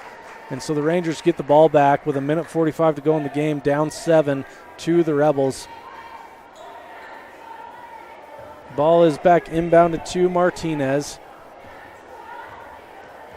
Martinez crosses the half court, dribbles to her left, hands it to Thatcher. Thatcher to Skidmore. Skidmore driving in on Pugmire. Argyle's there to help on defense, and they're going to get her for a foul. We'll see if it's on the ground or she's shooting 2. Looks like they're lining up for the foul shot. So Skidmore will go to the line shooting 2. And she has been nearly perfect from the line. I think she is 5 for 6 so far today. So Skidmore's first is up and good. And that rattles in. 6-point game here. Skidmore will try to make it 5 with her second free throw, and it is up and good. Coach Thatcher is going to take a timeout. We'll be back right after this. A minute 28 to go here in the game with the Rebels up 40-35 against the Lady Rangers of Kemmerer. Thank you for listening in at mylocalradio.com and 98.3 KDQ FM. Reach a dedicated hometown, regional, and worldwide audience. Dive into the action with My Local Rodeo. Our high school rodeo broadcasts are the heart of the community, drawing families and fans who love to support local businesses. From prime advertising spots to exclusive sponsorships, your businesses can shine in the spotlight. Don't miss out. Contact us today and saddle up for an unbeatable advertising opportunity. My Local Rodeo, where your business becomes part of the excitement.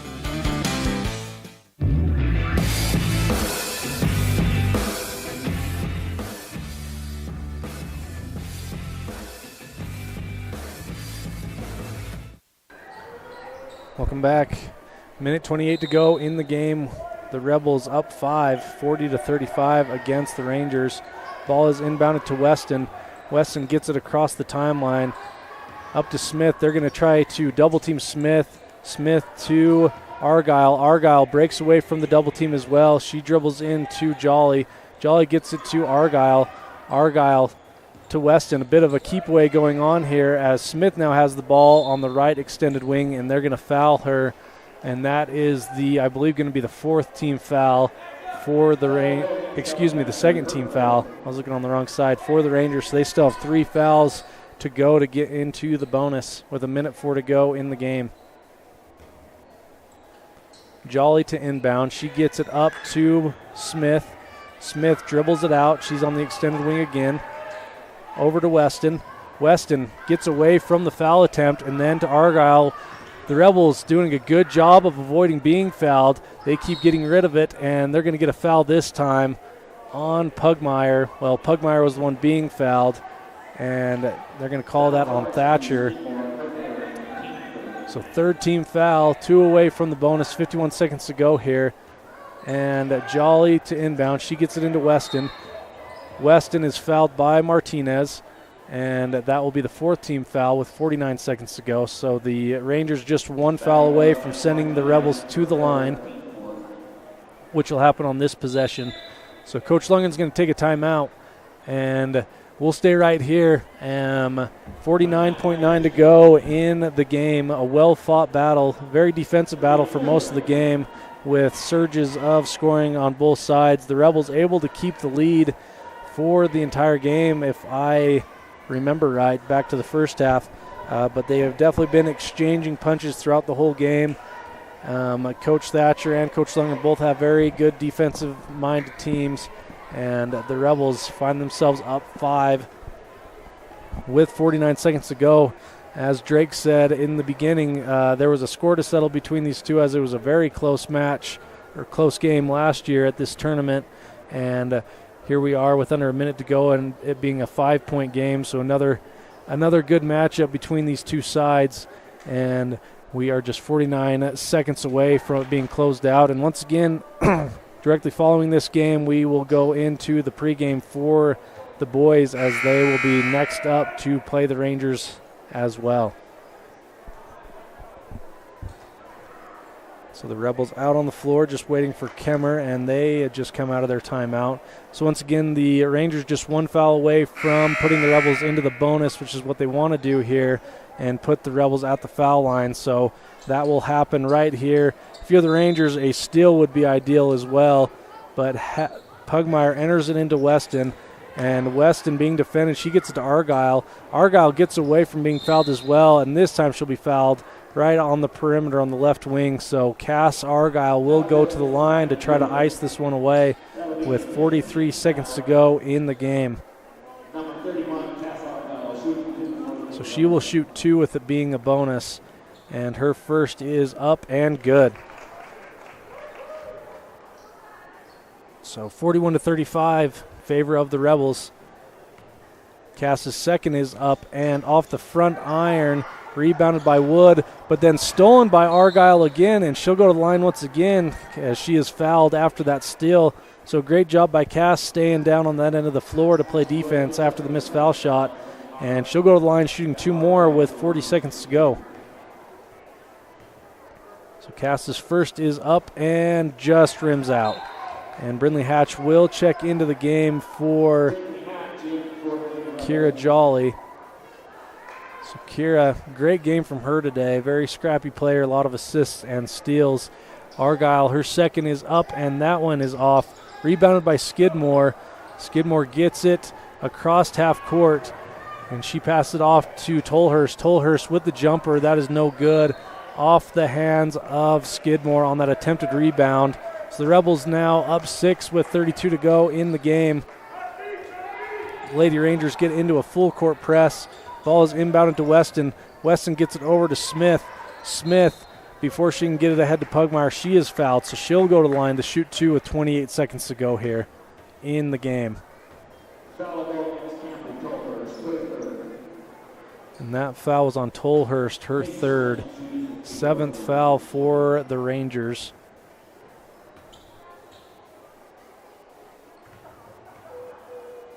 Smith's foul shot is up and just rims out.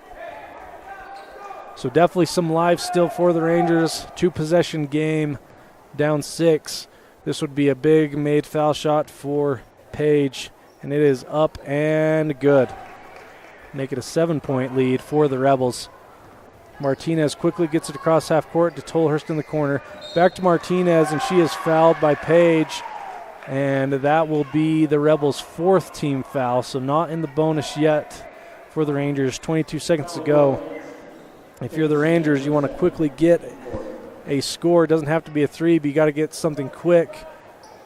And the ball is inbounded back to Thatcher on the corner. Thatcher to Skidmore. And that will be a foul on Pugmire as she was not able to stay set. And so Skidmore will go to the line shooting 2. Rebels being right where they want to be, up 7 with 14 seconds to go in the game.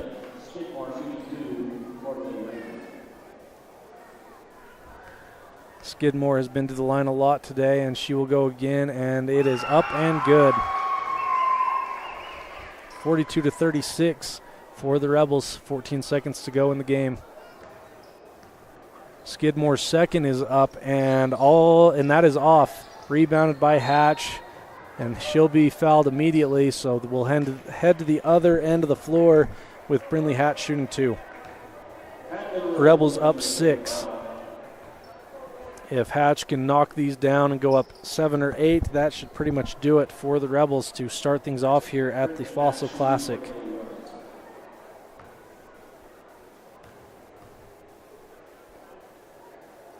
Brindley's first is up and rattles out. So she'll get one more shot attempt. In for the Rebels to end the game, Weston, Argyle, Hatch, Smith, and Pugmire, as Hatch's second is up and good. So the Rebels now up 7. Martinez gets it across half court and over to Skidmore. Skidmore for the long 3, and that will go out of bounds. And 3 seconds left. So the Rebels just need to inbound it, and this one should be it. Pugmire gets it into Weston, and they try to foul her. That's not going to be called. And end of the game, Rebels able to get the victory against the hosting team, the Kemmerer Rangers. Rebels 43, Rangers 36. Great win for Coach Lundgren's team. We'll be back after this with a quick post-game show, and then we will segue into the boys' pregame show. Thank you for listening in. We'll be back after this. Fast, fresh, delicious. 3 words that describe your experience every time you enjoy a delicious meal with Jimmy John's. Utilizing the freshest ingredients, home-baked bread, and professional sandwich building skills, the team at Jimmy John's always delivers a mouth-watering sandwich to satisfy any hunger. Jimmy John's. Freaky fast, freaky fresh. Visit any of our locations today in Evanston, Rock Springs, Sheridan, and Gillette. Healthy teeth and gums affect your overall health, including the mental image you have of yourself. That's just one reason that good dental care and hygiene habits should begin at a young age. Healthy teeth mean fewer sick days from school and higher self-esteem. We all want our children to be successful. Teaching them healthy dental habits at a young age with regular cleanings and dental checks is part of the answer. Dr. McKay Frankum serves patients of all ages. Call today and schedule dental appointments for your family. Dr. McKay Frankum, providing precision family dentistry at affordable prices. Make your day even better by indulging in delectable, freshly prepared classics at the Crawford Trough. Come enjoy succulent cheeseburgers, rich raspberry shakes, crispy onion rings, or golden fries, and pair it all with our exclusive River Bridge soda. For another favorite, try a grilled chicken wrap or a yummy twisted ice cream cone. Make the perfect dining experience with our delightful Crawford Trough staff. Treat yourself to something delicious from the Crawford Trough in Randolph. Established in 1872, Woodruff, Utah has a long history of good neighbors helping each other succeed. Woodruff was built with hard work, integrity, and a sense of community that can be felt every time you visit.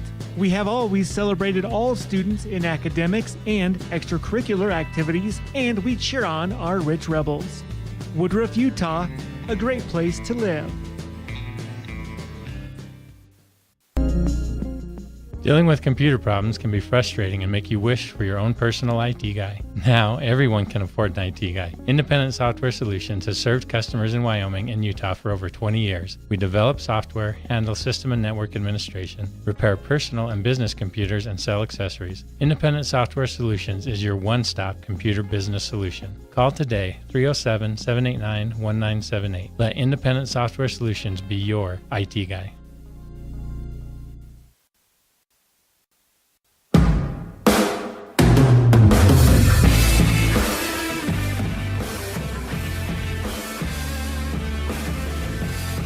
Time for our coaches show, and I'm here with Coach Cornea as we wrapped up another successful week for the boys basketball team, looking ahead to an exciting weekend at another Wyoming tournament. But Coach, let's talk about, we'll brush over the St. Joe's game, but talk mostly about Tintic, as that's a region opponent and one we'll see again. Fun game. I'm just looking at the box score here, Coach. How did you feel going from being up 4 in a dogfight to a dark horse type team to blowing them away in the fourth quarter? Talk a little bit about that finish. I mean, that's kind of how the game goes, but we were planning on this being a single-digit game the entire time.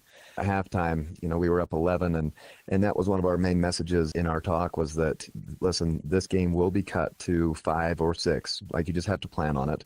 And that you need to withstand runs because that's what this team is capable of doing. I don't think any of us really saw fourth quarter blowing up like it did, but, Tintic was in Manila the night before, and I just think that, they're very good athletes. I don't know if we are, however many points we beat them by, 16 points better than them. I just think that's the way that game lined up. But to call Tintic a dark horse, I think is a bit of a mistake. I mean, you look at 1A right now, I think that there are legitimate 7 teams that can beat each other on any given night, and I would include Tintic on that. I think that we are beatable this year. We've shown that against Cokeville and North Summit. I think that Panguitch is beatable this year. They've had tight 1A games, and they've struggled in their 2 and 3A schedule that usually they're pretty good in.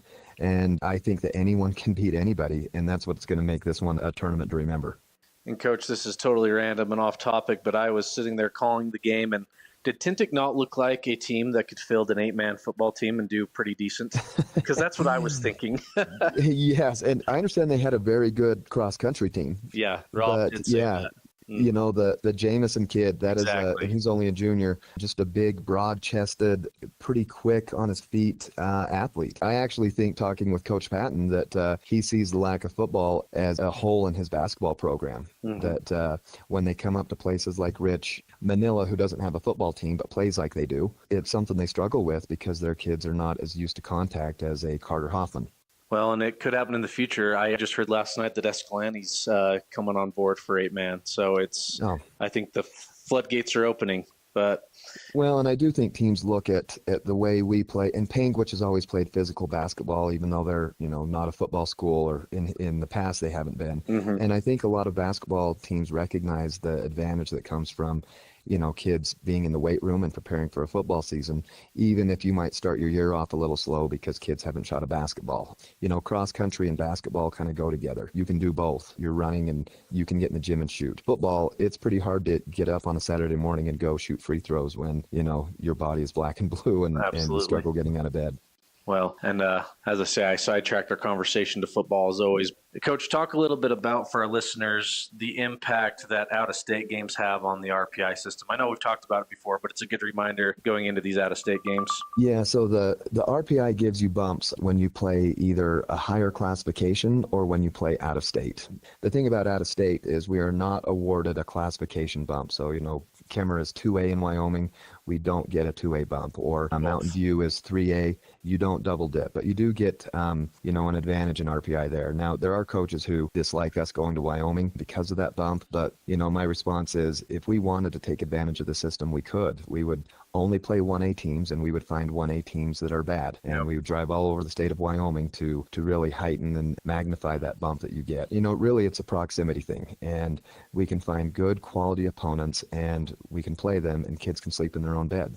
I just think that's something that we'd be foolish not to take advantage of, especially where we have traditional rivalries within 45 minutes of driving between Cokeville and Mountain View and Kemmerer. And, Big Piney has turned into a good rivalry. So it's an exciting week. I love that it's close, and I love that we, get to see these teams that these kids have been playing forever. I mean, you go back to third and fourth grade sometimes in these the series between these teams, and it's just a good thing to keep going, and it keeps our communities together, and we don't have to get another hotel and drive 7 hours. Correct. And with Big Piney, this is the first of a 2-game series between us, as we'll go to Big Piney at the beginning of February. And so, Coach, we have Kemmerer, Big Piney, and then it sounds like the Star Valley game is a little bit up in the air in terms of what that will look like. Is that correct? Yes, we've reached out to the administrators of the tournament, and we're trying to get that game switched. We'll see if we can or not, but we would love to play Farson as well. We just want varsity opponents. Nothing against Star Valley sophomores. In fact, I know that group. They're very good. But it just helps on max preps and RPI when you're playing varsity teams. So either way, a competitive game. As you just said, Star Valley's a good group, and I believe Farson beat Manila at Bridger Valley tournament, if I remember correctly. Yes. So well, good luck, Coach. It'll be a fun weekend just down the road in Kemmerer, and we'll be there to broadcast it, and we'll see you there.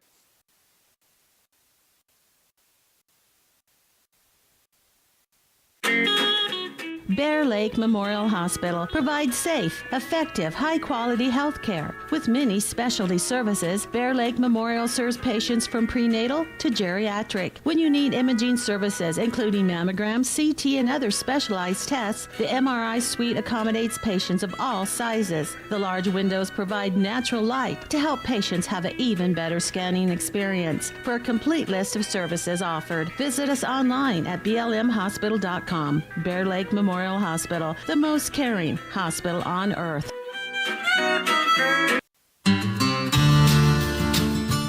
Quality is the one thing that you can always count on when you do business with Ellingford Brothers in Evanston. Whether you're looking for strong, high-quality cement for construction, sand and gravel for road base, a cement trough or critter ladder for your livestock, or steel fabrication, including custom towing packages, bumpers, and other vehicle accessories, you always get high-quality products and friendly, knowledgeable service at Ellingford's. Stop in today, 199 County Road, Evanston.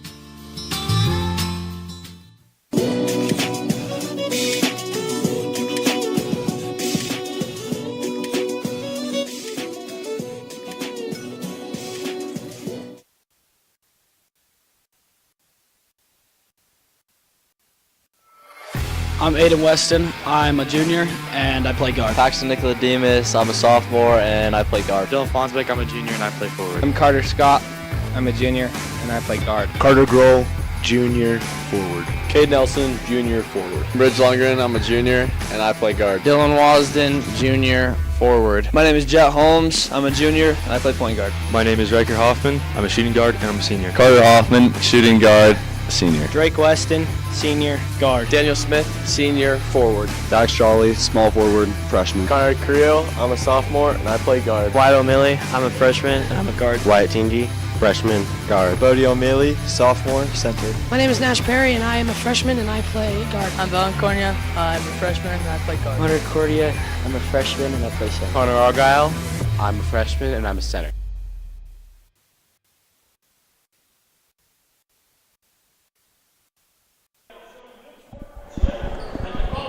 Welcome back. We are just about to be underway. I'll get our scoreboard reset, and so the girls score on there. Thank you for tuning in to the girls game. We are just getting ready to start the boys game. The Kemmerer Rangers, similar to the Lady Rangers, they're 2-5 on the season so far, and I do know that their leading scorer is out for today, and so we'll make for an interesting matchup, see how they handle that, one of their captains being out today. And so we're just getting ready for the starting lineup for both Kemmerer and the Rebels. And so obviously going to be a very physical game. I was able to watch the JV game before the girls game, and it was very physical. And so we'll see how things go today. Rebels also down one of their key contributors in Riker Hoffman, as he did hurt his ankle in that game against What game was that he hurt his ankle? Tintic. And so he will be out this weekend. He'll be back next weekend, from what I've heard, against Tabiona and Altamont. And so, apologize, we're just getting ready for the starting lineups, and here we go. So for the visiting team, the Rebels, number 4, Daniel Smith. Number 5, former cameraman Drake Weston. Number 12, Ridge Lundgren. Number 23, Carter Hoffman. And number 25, Carter Scott. For the home team, the Kemmerer Rangers, they are going to start with number 0, Bennett Pollard. Number 3, Bryson McGill. Number 5, Kane Jimenez. Number 12, Cage Bowen. And number 13, Gabe Wiswell.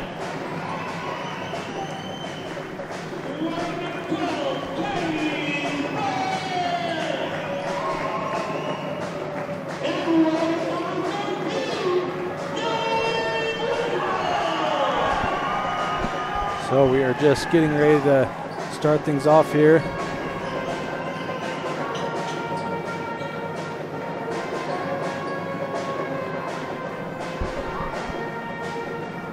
So size for size, Rebels and the Rangers match up pretty evenly here, with Daniel Smith and number 3, Bryson McGill, set to tip off here.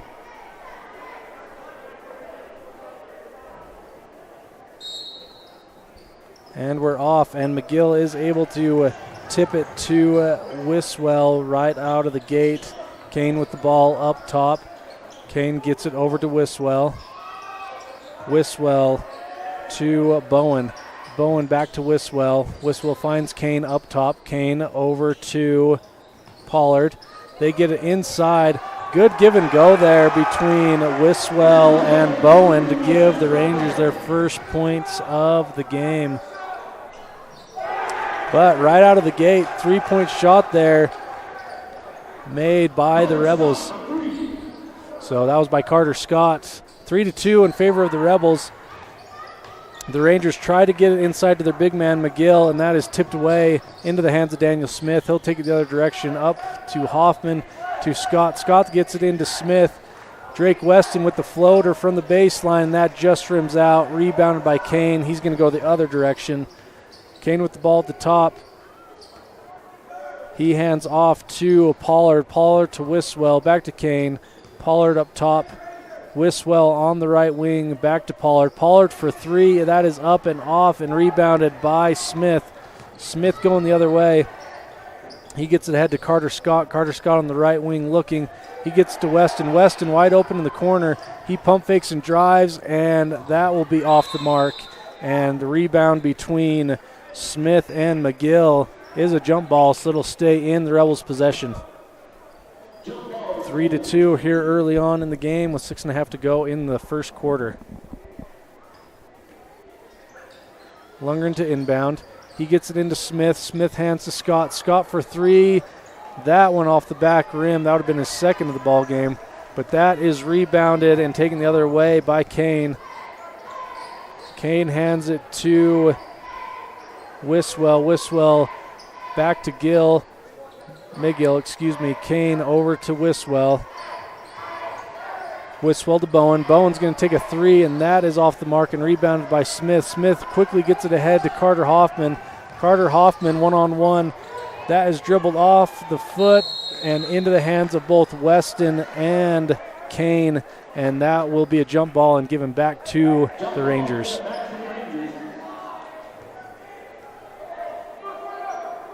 So the Rebels get into a full court press. Ball is inbounded into the hands of McGill, over to Kane, back up to Bowen. Bowen to Kane. Kane tries to find his man, Wiswell, and he's going to throw that one out of bounds at the baseline, so the Rebels will get the ball back, heading the other direction. Score still remains 3-2 with 5:48 to go in the first quarter. Weston inbounds to Lundgren. Lundgren brings it across half court. He passes over to Weston on the right wing. Weston into Scott, back to Carter Hoffman. Hoffman with a nice drive. He's not able to finish. That's going to be rebounded by Bowen. Bowen gets it up to Wiswell. Wiswell across half court. Wiswell keeps his pivot foot, nearly travels, but gives to Pollard. Pollard has it on the right wing. Pollard enters it into Cage, but that is knocked away by both Lundgren and Scott and taken by Weston. Weston keeps the ball. He goes, drives with the Euro step and able to finish. Nice layup there by the cameraman to give the Rebels a 5-2 lead here early on in the first quarter. McGill has it at the top of the key.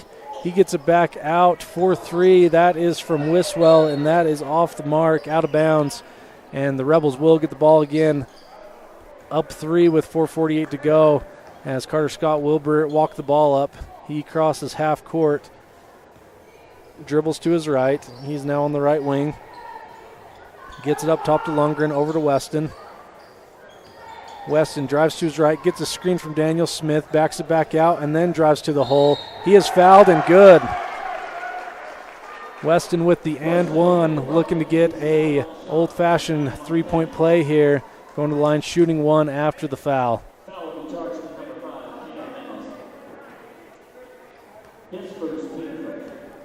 First team foul for the Rangers.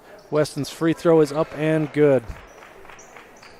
Rebels stay in man defense as McGill gets it across half court, finds a wide open man underneath in Pollard. Pollard able to finish at the basket. Rebels did not get back in time. Now the ball quickly gets ahead to Hoffman, then to Lundgren. Lundgren pump fakes and drives, gets it to Weston in the corner. Weston drives and kicks it up top to Lundgren for 3, and that just rattles in. Good find there by Weston to Lundgren at the top of the key, and that one rattles home for 3. Rebels now up 10-4. I thought that was a three-pointer. They're only giving him a 2 there. So the Rebels up 10-4. Wiswell has it in the corner. He passes over. That shot is no good, and they're going to get McGill with the over the back off of that Kane three-pointer. And so good box out there by Daniel for the over the back. Dylan Fonsbeck checks in for the Rebels. Carter Hoffman comes and takes a rest. Rebels up 6 with 3:39 to go here in the first quarter. Smith enters it into Lundgren. Lundgren bringing it across the timeline. He gets it over to Carter Scott on his right. Scott gets it into a cutting Weston. Weston dribbles it around for just a moment and then gets a nice jumper at the elbow. Rebels now, so they did fix the score, so it's actually 13-4 following that 3 by Lundgren and the 2-pointer by Weston. McGill with the long 3, that is rebounded by Weston. Going the other way, Weston finds Smith in the corner, then to Lundgren. Lundgren, a nice cut there to the hoop, and he finishes at the basket. That was a nice drive by Ridge Lundgren. Good finish, 15-4 here with 2:54 to go in the first quarter. Rebels getting a good lead here to start things off. McGill has it up top, gets it over to Wiswell. Wiswell dribbles to his left. He's got an open jumper from the foul line, and he's able to finish, bringing his Rangers within 9. Ball is quickly taken the other direction to Daniel Smith. He drives baseline and is fouled on the pass to Fonsbeck. So that will slow things down as Ridge Lundgren looks to inbound under the Rebels basket.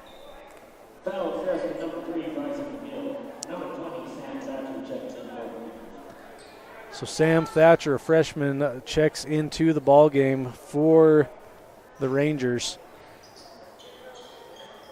Lundgren to inbound. He gets it to Fonsbeck. Fonsbeck, nice move, but he kicks it back to Smith. Smith drives in, not able to finish. That is rebounded and kicked back out to Kane. Kane being guarded closely by Weston. He keeps his dribble, pass it over to Wiswell, over to Pollard. Thatcher up top. He gets it to Kane.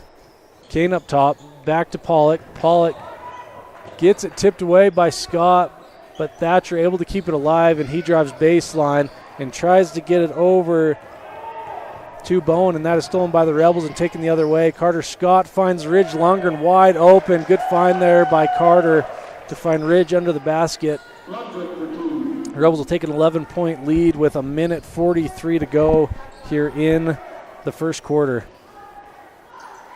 Thatcher gets it over to Kane. Kane up top to Wiswell. Wiswell back to Kane. Kane gets it to Pollock. Pollock for three. That is up and good. And I said Pollock. It's actually Pollard. So Pollard for three. 17-9 for the Rebels. Lundgren has it up top, being guarded by Thatcher. He gets a nice step-back three, and that is good. Nice to see that step-back three again from Ridge Lundgren. A beautiful one there. Wiswell gets it up to Thatcher on the right wing, back to Wiswell. Wiswell dribbles to his left, gets it to Pollard. Pollard back to Wiswell. Wiswell gets it back up top. Good defense there by the Rebels. Thatcher takes a three, and that is off the mark and rebounded by Fonsbeck. Lundgren gets it ahead to Smith with the football throw, and it is tipped momentarily by the Rangers, but into the hands of Daniel Smith, the intended target, and he's able to finish at the basket.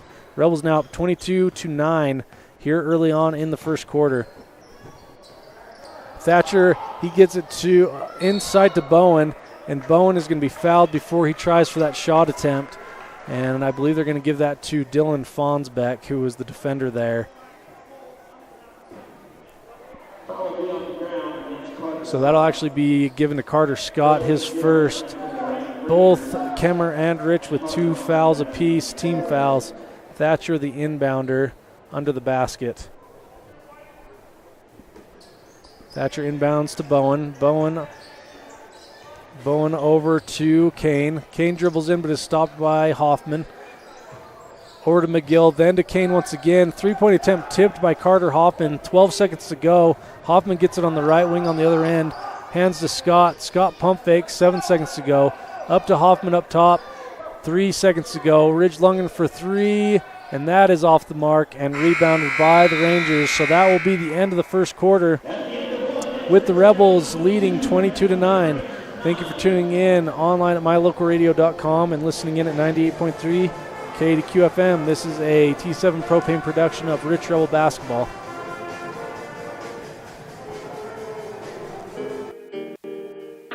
The town of Garden City is home to beautiful Bear Lake, where families play together. We welcome you to Garden City and invite you to visit bearlake.org for places to explore and information on upcoming events year-round. The town of Garden City welcomes you as we cheer on the Rich Rebels.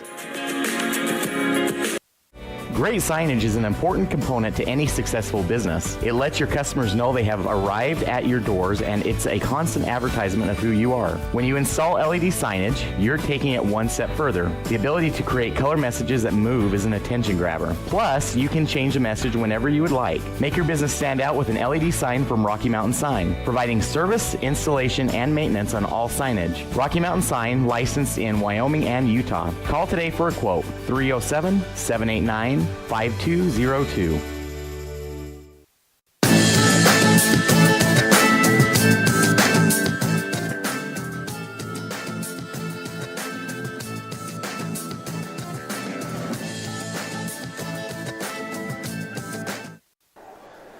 Welcome back. We are here at Kemmerer High School as the Rebels take on the Rangers, and the Rebels up 22-9 at the beginning of the second quarter, and the Rebels will have the ball to start the quarter. Scott gets it over to Hoffman on the right wing. Hoffman picks up his dribble and gets looking for Fonsbeck. He gets it over to Fonsbeck, and Fonsbeck up to Smith at the top, center court. Smith hands to Weston. Weston drives to the hole. He's going to go all the way and able to finish at the basket. 24-9 for the Rebels. Nice drive there. And the Rebels looking to continue the defensive dominance here. Bowen tries for three. That is off the mark and into the hands of Thatcher. Thatcher up top to Wiswell. and then to Kane. Kane has it at the half-court line, guarded by Smith. He'll pick up his dribble and looking for a man. He gets it over to Wiswell. Wiswell skip passes it to Bowen, and Bowen trying to finish underneath, and he does. The Rangers able to get into double digits there, down 13 after that Wiswell bucket. Good finish there by Bowen, Weston has it on the left wing. Good crossover there. He tries to finish, and that is blocked by Bowen. And going the other way, Kane has it, gets it to Thatcher in transition. Weston comes back and gets the steal and will go to the basket and able to finish with the right hand. And the Rebels now up 15 with 6:25 to go here in the first half. Kane passes it over to Thatcher. Thatcher gets it into the corner to Bowen. Bowen to McGill to Thatcher. And Thatcher will go back to McGill in the corner. McGill will skip past it to Wiswell. Wiswell able to save it from going out of bounds. They work it into McGill inside, and that is rebounded by Weston. And the Rebels now able to take it the other way and slowing down the pace as Weston crosses half court, dribbles to his left and hands to Scott. Scott then hands to Hoffman. Hoffman to Weston. Weston for three, and that is good. Rebels now up 29-11 with 5:40 to go here. The Rangers trying to get some offense going as the Rebels offensively coming out firing here in the second quarter. Thatcher, nice pass into Bowen. Bowen, but not able to finish at the rim. And Scott gets the rebound, gets it ahead to Hoffman. Hoffman takes a dribble back, not able to finish, but gets his own rebound, and he'll be fouled. We'll see if they call that underneath or if he'll be shooting. And they're going to call it underneath, so the Rebels will get the inbound here.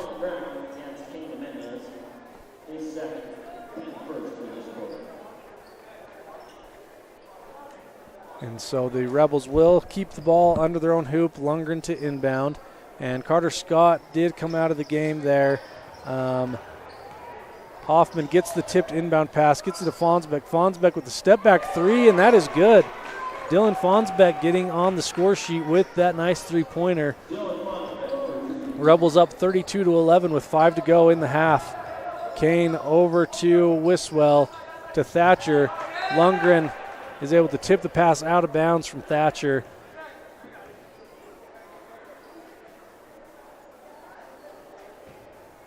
And so Wiswell will be the inbounder here. Kemmerer keeps possession. Ball is inbounded to Bowden, but that is knocked away. Weston tries to get ahead to Hoffman, but it is too far ahead. Hoffman not able to get there in time as that goes out of bounds, and McGill and the Rangers will inbound on the other end now. So McGill inbounds to Thatcher. Thatcher gets it across half court, passes to his right. Back to Thatcher on the left wing. Thatcher to Wiswell. Wiswell to Thatcher. Thatcher able to keep that ball alive on the left wing. They're trying to work it inside to Bowen, and he gets fouled underneath. Both teams just with one foul apiece, so nowhere near the bonus. And so the Rangers will inbound it from the baseline. Jet Holmes into the game for Drake Weston. And also for the Rangers, Pollard comes in for McGill. So for the Rebels, it is Lundgren, Fonsbeck, Smith, Holmes, and Hoffman. For the Rangers, Thatcher, Bowen, Kane, Wiswell, and Pollard. So Thatcher the inbounder. He just gets it into Bowen at the extended wing. Bowen over to Kane. Kane over to Wiswell on the right wing. Bowen gets it at the foul line. He's going to fire, and that is rebounded by Fonsbeck and handed to Lundgren. Lundgren with 4.5 to go. He gets it ahead to Daniel Smith. Smith with a nice drive and finish at the basket. And Kemmerer's going to take a timeout. And so that will be a full timeout. So we'll be back after this. 4:29 to go, 34-11 in favor of the Rebels. We'll be back after this. Thanks for tuning in on mylocalradio.com and 98.3 KDQ FM. Hey, it's Hunter here with Les Schwab. Just want to let you know we have America's Best Tire Warranty. It's now available at all Les Schwab Tire Centers. It includes our no-hassle road hazard protection, free tire maintenance, and a 60-day ride satisfaction guarantee included for free. Come visit us at Les Schwab Tire Centers today at 157 Bear River Drive in Evanston.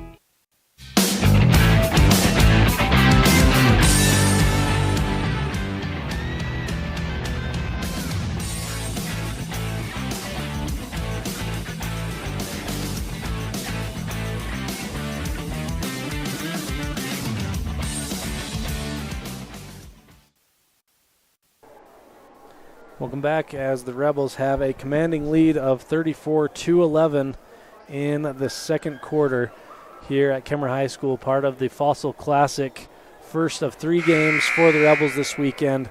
The Lady Rebels able to beat Kemmerer by 5 earlier today. Rebels looking to take care of business right here, and then tomorrow Big Piney and Farson on the schedule for the Rebels, both boys and girls. Ball is inbounded to Kane. Kane gets it over to Pollard. Pollard gets it into the inside, and that is, I'll look up number 24's name. He's a recent sub in the game. Pollard over to Kane. Kane dribbles to his right, hands to Thatcher.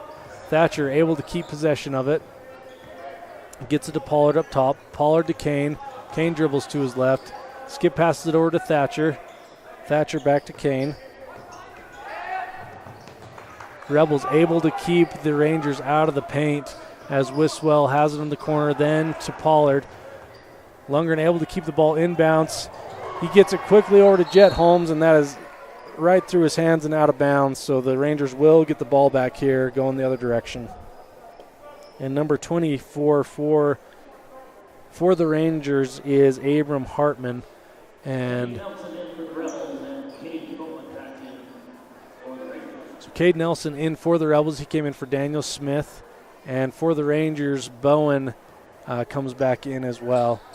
So Kane crossed the timeline over to Wiswell. Wiswell to Thatcher up top. Back to Wiswell. Thatcher to Kane on the left wing. Bowen tries to get the skip pass over to Thatcher, but stolen by Lundgren. Lundgren this time gets it to Holmes. Holmes drives baseline, hands to Lundgren. Lundgren getting double teamed at the baseline. Great job there. Lundgren gets away from the double team and hits a Dylan Fonsbeck cutting to the basket, and Fonsbeck able to finish at the hole. I believe that's 5 points for Fonsbeck so far in this game with 3 minutes to go in the first half. Thatcher will try for 3, and that is good.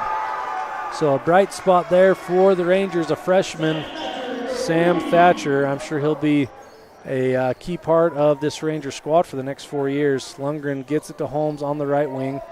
Holmes finds Hoffman. Hoffman drives to the basket, and they're going to call I believe there was an inadvertent whistle there. So they're just going to give the ball to the Rebels under the hoop. If anything, I'd say that was a clean block and then out of bounds on the Rangers. So the Rebels with Lundgren inbounding, gets it to Cade Nelson off his hand, but Carter Hoffman able to regain possession. Gets it to Lundgren, back to Hoffman. Holmes now has it on the left wing. He's looking for a man cutting, gets it to Cade Nelson on the right wing. Cade Nelson to Hoffman. Hoffman gets it to Fonsbeck. Fonsbeck for 3. That is off the front iron and rebounded by Carter Hoffman. Back to Nelson. Nelson has it up top. He's going to drive to his left, hands to Fonsbeck. Fonsbeck to Lundgren. Lundgren dribbles to his right. Back to Fonsbeck to Holmes on the left wing. Holmes to Nelson. Nelson back to Hoffman where they'll reset things. Hoffman drives and dishes to Fonsbeck. Fonsbeck for 3 from corner, and this is good. So 2 3-pointers for Dylan Fonsbeck. Rebels now up 39-14. Wiswell to Thatcher, back to Wiswell. Wiswell drives the baseline, hands to Bowen. Bowen for 3. That is no good and rebounded by Holmes. Holmes gets it up to Hoffman. Hoffman drives baseline. He's going to finish. Good finish there for Carter. at the front of the rim. Rebels now at 41-14 with a minute and a half to go in the first half.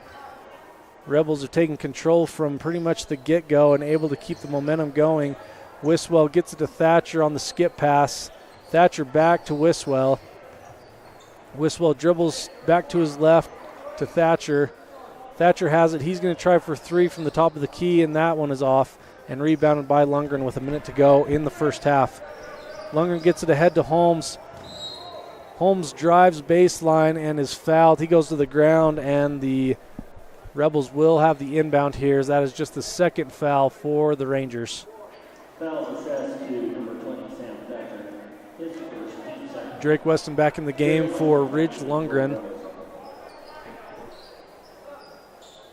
Weston inbounds and gets it to Fonsbeck. Fonsbeck almost able to finish, but that is tipped away by the Rangers and into the hands of Cade Nelson. Cade not able to finish, and that is rebounded by Sam Thatcher going the other direction with 47 seconds to go in the first half. Thatcher passes to Wiswell in the corner. Wiswell over to Kane. Kane to Thatcher in the corner.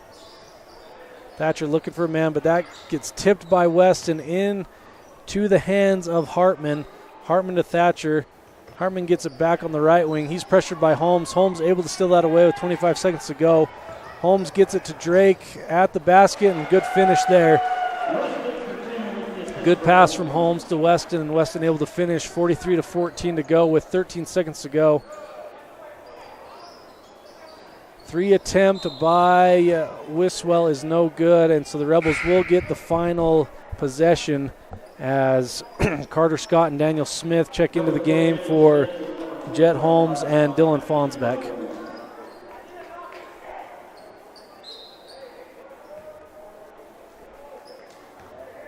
Six seconds to go. Weston with the ball. He crosses the timeline.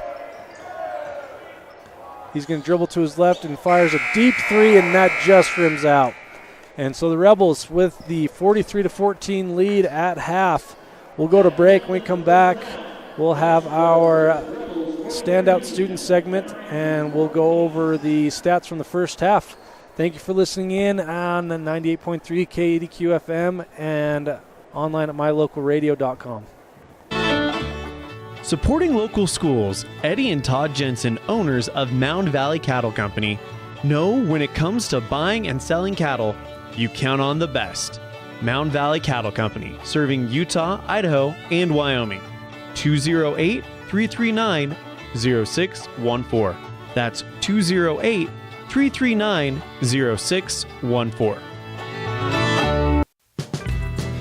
Established in 1872, Woodruff, Utah has a long history of good neighbors helping each other succeed.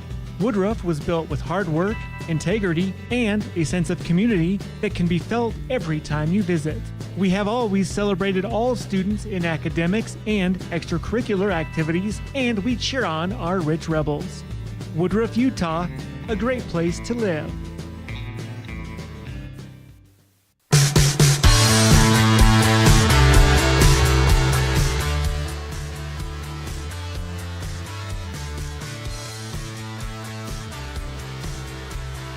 It's now time for our standout student segment, and I am excited to talk with Carter Scott. And Carter, I'm going to try to not call you John. I've interviewed your brother already this year, so I'm going to try not to mix you two up. I'm sure that never happens, does it? Nope, never once happened in my life. Is it kind of crazy? Because I know you, of course, probably grew up idolizing your brother and watching him play basketball. Is it weird that you're the one in the driver's seat now, junior year, playing varsity basketball? It's kind of weird because I remember when I was younger watching my brother and getting nervous for his games, and now he tells me all the time that like he gets nervous watching me a lot, and yeah. You've switched spots. Well, that's awesome. Well, we'll talk about a few different things during this interview, but let's just jump right into basketball, and then we'll talk about some other stuff. So, Carter, you've been able to have a great season so far. Talk to me about last year, you and teammates, you were doing JV games and doing well there. What's it been like transitioning to varsity this year, and not just being a contributor, but many times, being the high point man, leading the team in rebounds a lot of games? How has that transition been for you this year? It's been really different because I've been playing with a lot of different guys since last year. Like I haven't played with a lot of seniors, and it's been different. It's been a little hard to play with them just a little bit just because I don't know how they play, but I feel like I'm getting used to it a little bit now. Yeah, that's a good point. So what do you think attributes to that? Because, yeah, I mean, you go from playing with your classmates for the most part, with Jet and Carter and Wasden and those guys. You're still able to play with them, but also now with Drake and Carter Hoffman and Riker. So what do you think's the best way that you've been able to adjust to playing with different playing styles this year? It's fun to play with other different playing styles, but I don't know. It's just taking some time with practice and everything with that. Mm-hmm.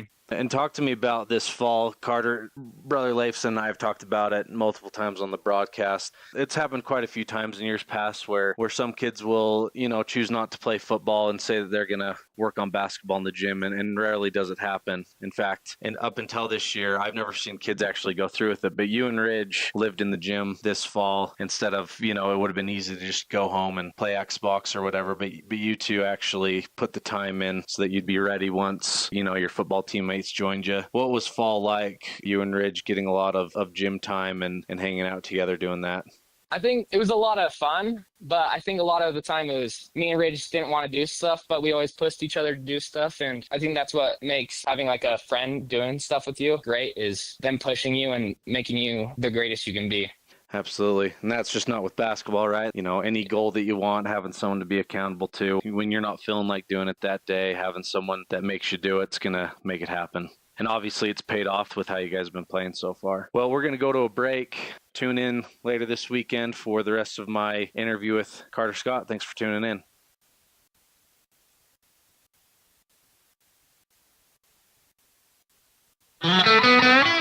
Reach a dedicated hometown, regional, and worldwide audience. Dive into the action with My Local Rodeo. Our high school rodeo broadcasts are the heart of the community, drawing families and fans who love to support local businesses. From prime advertising spots to exclusive sponsorships, your businesses can shine in the spotlight. Don't miss out. Contact us today and saddle up for an unbeatable advertising opportunity. My Local Rodeo, where your business becomes part of the excitement.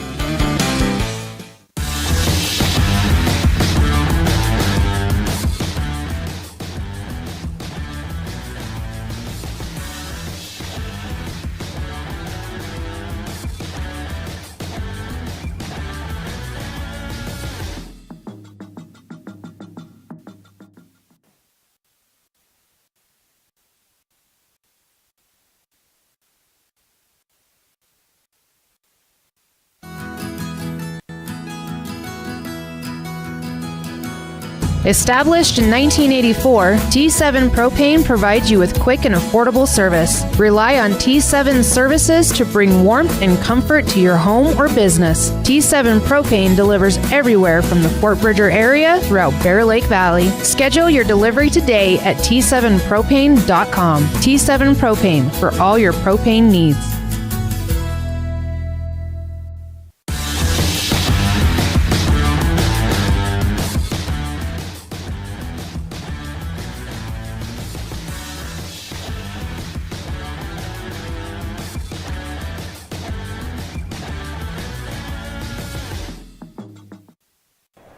Welcome back. We are here at halftime of the Fossil Classic, starting off with the Rebels versus the Rangers of Kemmerer, and the Rebels able to take a good, strong lead here in the first half, now up 43-14.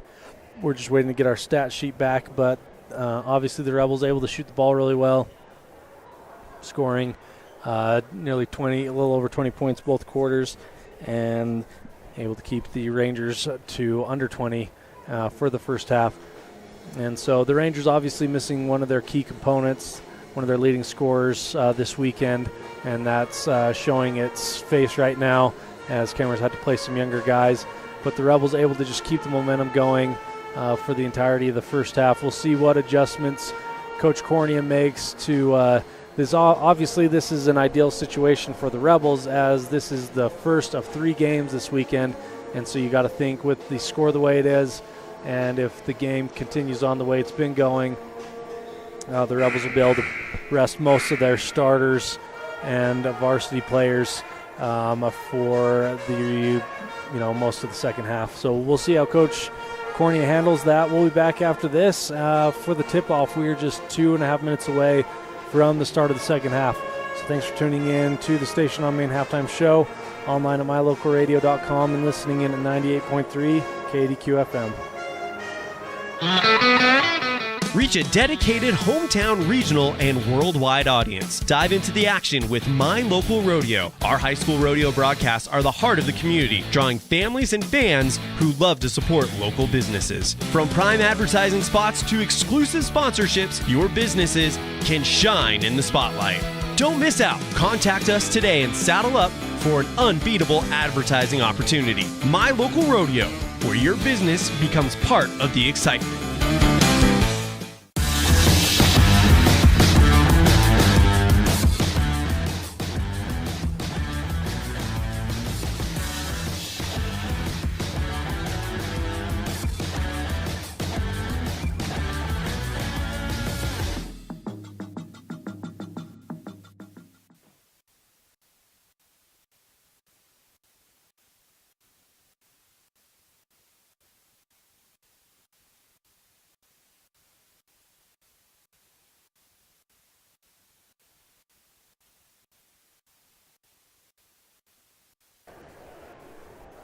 Welcome back. We are just getting ready to start the second half here as the Rebels are up 43-14. And I'm just getting our stat sheet sent to me, so we'll be able to go over those first half stats. And once again, the Rebels, this will be the final game today, and then tomorrow, I believe the varsity game, is it at noon? Yeah, noon. I believe the start time for the girls varsity tomorrow. Playing Big Piney at noon, followed by the boys at 1:30, and then I want to say it's then 4:30 and 6 for the Farson games with the girls and boys. And for our stats for the first half, Daniel Smith with 4, Drake with 15, Ridge with 10, Carter Hoffman with 2, Carter Scott with 3, and Dylan Fonsbeck with 8. And on the Kemmerer side, Pollard with 5, Bowen with 2, Wiswell with 4, and Thatcher with 3. So that is your first half highlights, and we are just starting our second half here. So thank you for tuning in. And the Rangers will start the ball, entering the ball to Kane. Kane gets it across, guarded by Weston, hands to Wiswell. He's guarded by Lundgren. Pollard with the ball, he hands to Kane. Back to Wiswell on the left wing. Wiswell gets the Pollard up top, and then Pollard over to Kane. McGill, he works it into Bowen. Bowen back out. Kane on the left wing. He's going to dribble to his right. Pass it over to Wiswell. Wiswell gets Pollard. Pollard with a nice cut, back cut, to get the score at the rim. That's exactly how you want to start the half for the Rangers. Carter Scott gets it back across the half-court line. 43-16 for the Rebels. Scott gets it over to Lundgren up top. Lundgren to Weston. Weston for 3. That is up and off the mark, but rebounded by Hoffman. Hoffman tries to get it over to Smith, but that is tipped away, eventually getting back into the hands of Lundgren. Over to Scott. Scott for 3. That's off the back iron. This time rebounded by Pollard, and Pollard gets it to Wiswell, going the other way. Wiswell passes to Pollard on the right wing, and up to Bowen up top. Bowen to Pollard. Pollard to Kane. Kane dribbles to his left, hands it to Pollard. Pollard with the shot from the foul line, and that is good. So Bowen with 4 points right out of the gate. And Carter Scott this time is able to get that three-point shot from the right wing. And the Rebels able to get their points going here in the second half. 46-18 in favor of the Rebels. Wiswell passes to Pollard. Pollard back to Bowen. Bowen on the left wing. He's had 4 points so far this half. Kane gets it on the right wing and able to hit a 3. So the Kemmerer offense much better to start things off here in the second half. as Lundgren has it up top. He's going to dribble it out to nearly half court. He gets it to Scott. Scott, a good fake, and steps to his left and gets another three-pointer. So even though Kemmerer has gotten things going offensively, Carter Scott comes out hot with 2 threes to get things going for the Rebels. Now up 49-21. Wiswell passes over to Pollard. Pollard to McGill. McGill passes to Kane. Kane jabs to his right but keeps it over to Bowen. Bowen back to Kane on the right wing. Wiswell now has it in the right corner. He gets it to McGill inside. A great entry pass just past Daniel Smith. Great pass and finish there. Carter Scott gets it to Lundgren in the corner on the other end. Lundgren hands to Weston. Weston on the left wing, back to Lundgren. Lundgren takes a three from the top, and that one rattles in.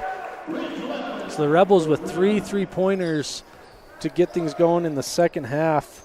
2 from Scott, 1 from Lundgren.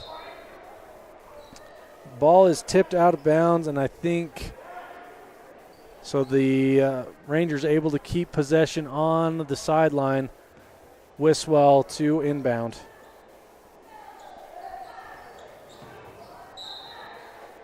Tipped again out of bounds.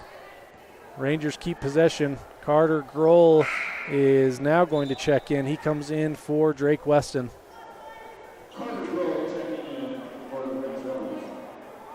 Wiswell to inbound. He gets it into Bowen. Bowen back to Wiswell. Wiswell guarded by Grohl. Pass over to Kane in the corner. Kane tries to get into McGill, but they're going to get Carter Hoffman with a reach underneath.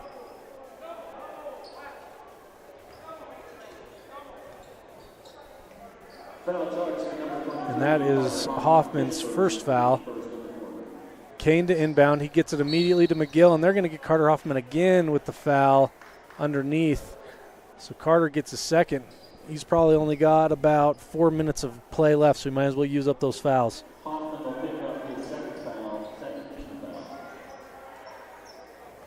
So Kane looks to inbound. He gets it up top to McGill. McGill drives to the basket, pulls up, tries to get to Bowen, but that's through the hands of Bowen and out of bounds. The Rebels will get possession back as Dylan Fonsbeck to sub in for Carter Hoffman. So for the Rebels, it is Fonsbeck, Scott, Grohl, Smith, and Lundgren. 4 juniors and a senior currently the lineup for the Rebels. Carter Scott walks it across half court, gets to Lundgren. Lundgren skip passes to Grohl. Grohl gets the alley-oop to Lundgren, and that is good. That has been a play that has gone well for the Rebels so far this year. 54-23 in favor of the Rebels with Wiswell on the left wing. He tries to get a pass. That is tipped by Lundgren, and then Grohl fouls Wiswell as he tries to get past them. And so that'll be the Rebels' 3rd team foul, just 2 away from sending the Rangers into the bonus.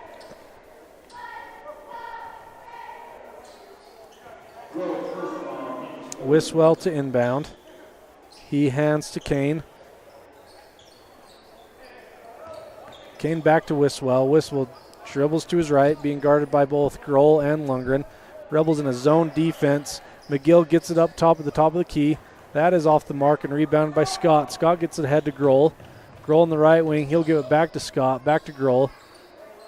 Grohl looking to the inside to Fonsbeck. He'll dribble it out. Back to Scott on the left wing. Lundgren now has it up top. 3:43 to go in the third quarter. 54-23. Grohl cuts across, catches, and immediately gets it up to Lundgren up top, who tries for 3, and that is no good. And Fonsbeck gets the rebound and is fouled underneath. And so the Rebels will keep possession under their own basket after the Ranger foul. And they're going to call that foul on Wiswell, his first foul and the first team foul of the half. Lundgren to inbound. He gets it into Daniel Smith. Daniel with a good finish at the rim. 56-23 for the Rebels. Kane crosses half court. He skip passes to Wiswell. Lundgren almost steals it. Wiswell to Kane underneath the Pollard. And they're going to call a foul underneath before the ball went out of bounds. And that is on Daniel Smith. I believe that is his first. And the 4th team foul for the Rebels. Kane looking inbound. He does get into Wiswell. Wiswell's at the corner. He dribbles it out. Passes it over to Kane. Kane gets it inside to McGill. McGill tries to get the finish on the finger roll but misses. Scott gets the rebound, passes it ahead to Grohl. Grohl back up to Scott. Scott over to Lundgren. Lundgren pump fakes for 3. He'll dribble it out, get to Carter Scott. Carter Scott for 3, and that is off the back iron and rebounded by McGill. And McGill hands it off to Kane, and they will take it the other way with Kane crossing half court. Pass it over to Wiswell. Back to Kane. Kane inside to McGill. McGill's getting some open looks against his zone defense. Not able to finish there. He puts it up again. And off the iron once again and rebounded by Smith. Daniel hands to Lundgren. Lundgren to Scott. Scott will get it to the corner to Grohl. Grohl to Smith in the right wing. Smith drives, and that there's some contact and a rebound by Bowen. And Bowen hands to Kane with 2:14 to go in the third quarter. Rebels up 56-23. And Kemmerer is going to take a timeout. We'll go to break as well. You're listening online at mylocalradio.com and on the airwaves at 98.3 KDQ FM. And now a message from the experts at Bear Lake Realty. Welcome to Water's Edge, right downtown Garden City. Beachfront condos, close to the beach, close to downtown for your renters and the owners.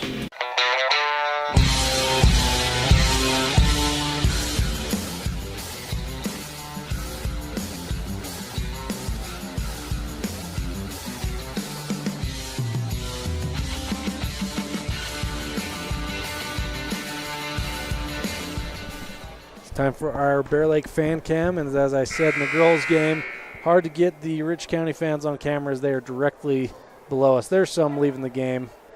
Maverick Weston getting some airtime. But thank you to Gary McKee and Bear Lake Realty for sponsoring our fan cam. If you're looking for a place in Bear Lake, reach out to Gary McKee and his team there. So we are just coming out of a timeout from Kemmerer. Kemmerer will keep possession. Kane gets it over to Wiswell. Wiswell back to Kane on the right extended wing. McGill has it in the corner. He tries to get it to Thatcher at the block. And just an update from cheerleading divisionals. The Lady Rebels cheer team able to take first in every category at division. So congratulations to them as they prepare for state in a couple weeks. McGill gets the three-point attempt, and that is good from the corner. Nice three for McGill. As the Rebels up 30, 56-26. Jet Holmes with the 3 attempt off the back iron. He's able to get his own rebound and kicks it back out to Hoffman on the wing. Back to Holmes in the corner. Holmes into Fonsbeck. Fonsbeck with an up and under move. That is no good, but Hoffman gets the rebound once again and pass back up to Weston to reset things with 1.5 minutes to go in the third quarter. Weston dribbles to his right, gets it to Grohl. Grohl looking inside to Fonsbeck. He'll pass it to Weston instead. Weston to Holmes on the left wing. Back to Weston. Weston looks to drive, and he will, and he finishes at the basket, getting a bounce in at the end. Rebels up 58-26 with exactly 1 minute to go in the third. Wiswell passes it over to Kane. Kane to Bowen and then to McGill. McGill having a great second half as he gets a 2-pointer there. Nice finish at the rim. Fonsbeck now has it in the right corner. He gets to Weston. Weston not able to finish this time at the rim, and Thatcher gets the rebound, and he'll take it the other direction with 35 seconds to go here in the third quarter. Thatcher tries to get it to Bowen, but a nice steal there by Carter Grohl. He takes it the other way. He's on the right wing. Stolen, though, by Kane, and Kane keeps it alive for the Rangers with 19 seconds to go. He passes it ahead to Wiswell. Wiswell to McGill in the corner. He just had a three from that exact spot. This time it rims out, but rebounded by Thatcher, and Thatcher almost gets the and one attempt, but he'll go to the line shooting 2.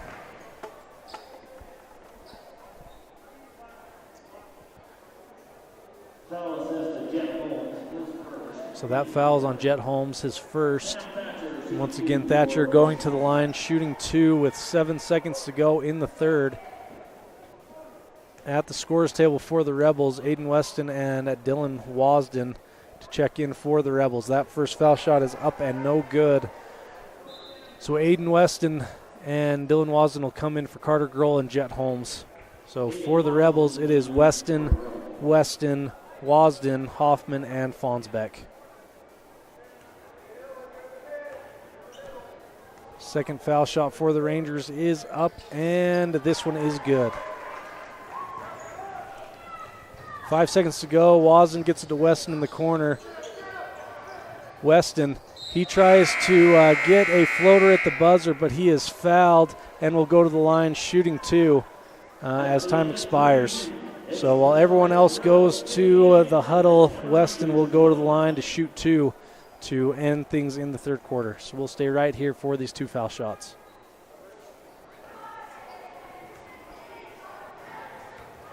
So Weston's first is up and good.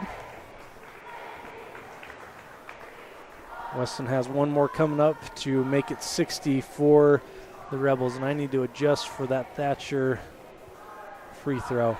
So Weston's second is up and good, and so the score, I think it's wrong on our scoreboard here. I've got 60 to 29. We'll see if they reconcile that. But we'll be back after this. Thanks for tuning in on mylocalradio.com and 98.3 KDQ FM. We'll be back after this. We know from experience that in rural America, people really care about 3 things: their faith, their money, and their high school sports, and not necessarily in that order. It's a race. Mendez in some space down the left wing. Steps into a shot. Mendez scores! Red Devils on top, 2-0 on the Heritage Auto of Evanston scoreboard. The 0-2 pitch, swung on and missed. Hello, North Carolina. Cheyenne's coming to visit. The My Local Radio Sports Network covers high school sports in Utah, Idaho, and Wyoming, American Legion Baseball and high school rodeo in Utah, Idaho, and Wyoming. Advertising in the My Local Radio Sports Network is unique for 2 reasons. 1, it's the best way to reach your local audience, and 2, it's the most economical way to reach your regional and national audience. Join us today on the My Local Radio Sports Network.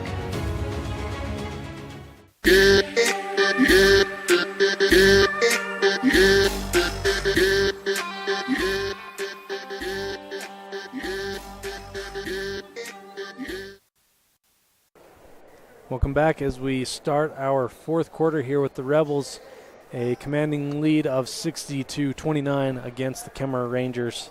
Once again, this is the first of 3 games for the Rebels this weekend. Tomorrow they will take on Big Piney and Farson.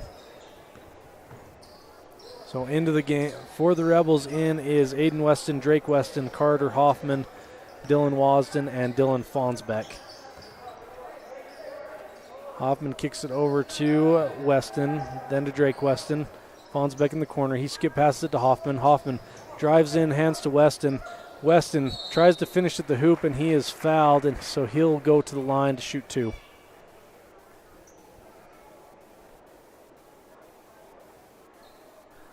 So that obviously will be the first foul on the Rangers to start the half, and that was Bryson McGill is given the foul there. 4th foul to start things off here, and his first shot is Drake's first foul shot is up and good. Into the game, Cade Nelson coming in for Carter Hoffman, and Paxton Nicolademus stays at the scores table. He'll be subbing in for Drake Weston. So I assume we've probably seen the game played for our starters as they are coming out of the game. Drake Weston, the next one to come out after this foul shot. Drake's second is up and good. And so Paxton Nicolademus into the game for Drake Weston. Rebels up 62-29 with 7.5 to go here in the fourth quarter.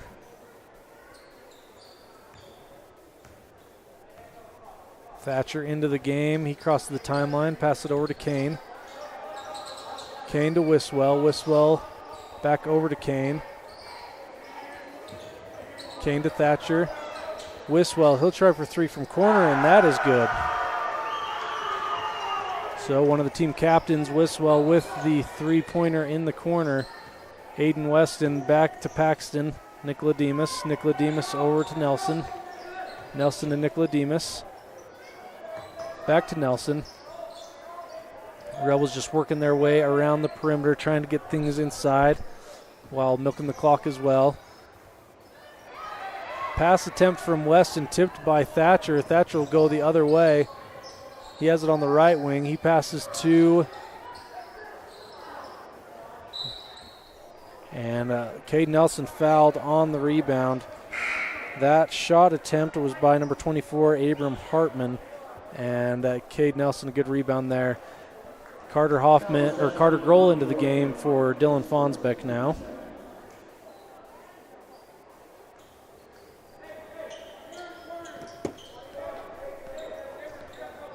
So Nicodemus gets it across half court. He passes to Grohl. Grohl back to Nicodemus. Weston has it at the foul line. He gives to Grohl on the wing. Wing back to Nicodemus. 6:20 to go in the game. Rebels again working around the perimeter, trying to find an open man. Aiden Weston gets an entry pass into Wasden, but that's tipped away by Wiswell. And Wiswell will stop at the left wing, and he finds Pollard for three in the corner, and that is no good. Tipped out of bounds by the Rangers, and that'll go the other way. Rebels up 30, 62-32 with 6 minutes to go in the game.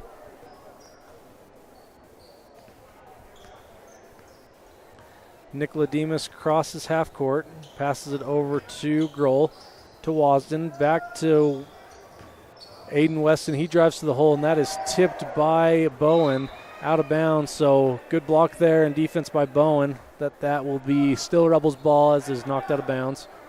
Aiden Weston, the inbounder.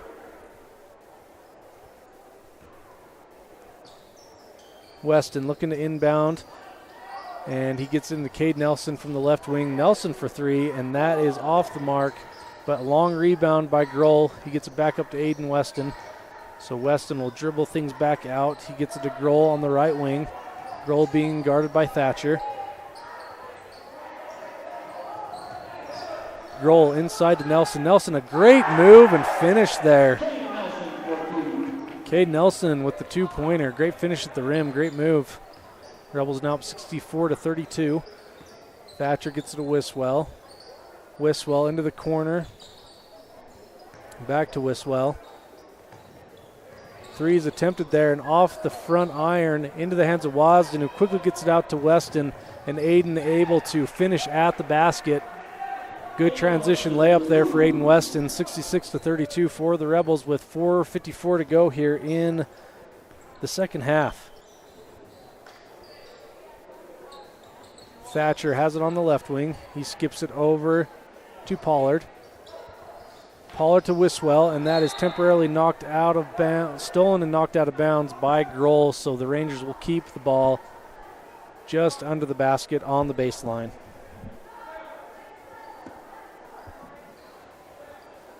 Thatcher inbounds to Wiswell on the corner. Wiswell to Pollard. Good defense there by Nicodemus. Thatcher with the ball in the extended wing on the right wing. And while we're going, I've got some updates. Thank you to Brother Leifson for getting these to us. Wrestling at Bountiful, 25 teams down at that tournament, and that's a 3-point good by Wiswell. Update for wrestling, the boys wins by Austin Van Syke, Hudson Perry, Wilkes Weston, Bailey Weston, and Jordan Johnson. JV, Tag Stewart, Jackson Jolly, Riker Kirk, Traxon Chandler, Porter Keach, Rylan Goff, and Ian Adams down there at a very competitive Bountiful tournament. And the girls wrestling, we'll see if we can get some results. They are down at a meet as well. Paxton Nicodemus with the three there. Brings the score 69-35 for the Rebels. Wiswell gets it out to Thatcher. Thatcher backs it back out and hands to Pollard. Pollard dribbles to his left, hands to Wiswell. Wiswell gets it over to Pollard, but that is stolen by Aiden Weston.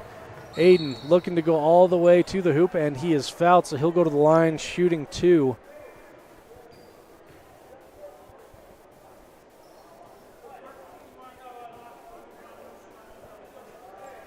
So some subs here for the Rangers. McGill and Kane in for Thatcher and Hartman. Thank you. Yep, for Hartman.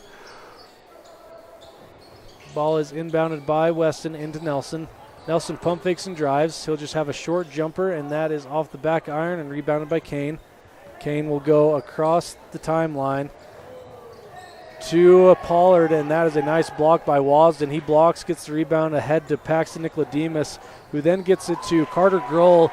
Great transition offense so far for this JV squad for the Rebels against the Rangers. Just under 3 minutes to go here, 71-35 in favor of the Rebels.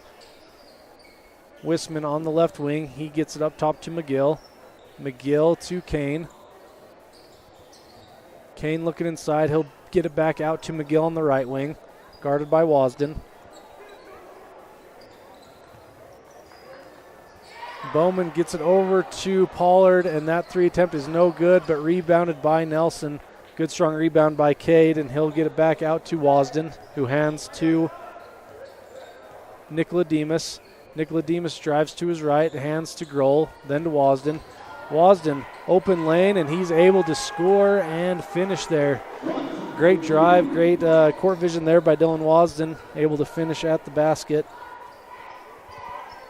Kane passes to Wisman. Wisman gets it inside to Pollard. Pollard turns and shoots, and that is off the mark. And Pollard gets his own rebound and is fouled in doing so. So that will be under the hoop, and it looks like Kemmerer is going to pull their starters and put in their JV squad. So the JV game earlier today, the Rebels did win by about 20, but it was a close game leading up to the fourth quarter. So they're still competitive basketball to end here with 2 minutes to go in the game. As Thatcher gets it in, and that is just tipped away and into the hands of Aiden Weston, and Aiden Weston will take it the other way, up ahead to Nicodemus. Nicodemus passes to Grohl at the foul line. Back to Nicodemus on the right wing. Paxton passes out to Aiden. Aiden Weston drives and backs it back out. Minute and a half to go in the game. 73-35 in favor of the Rebels.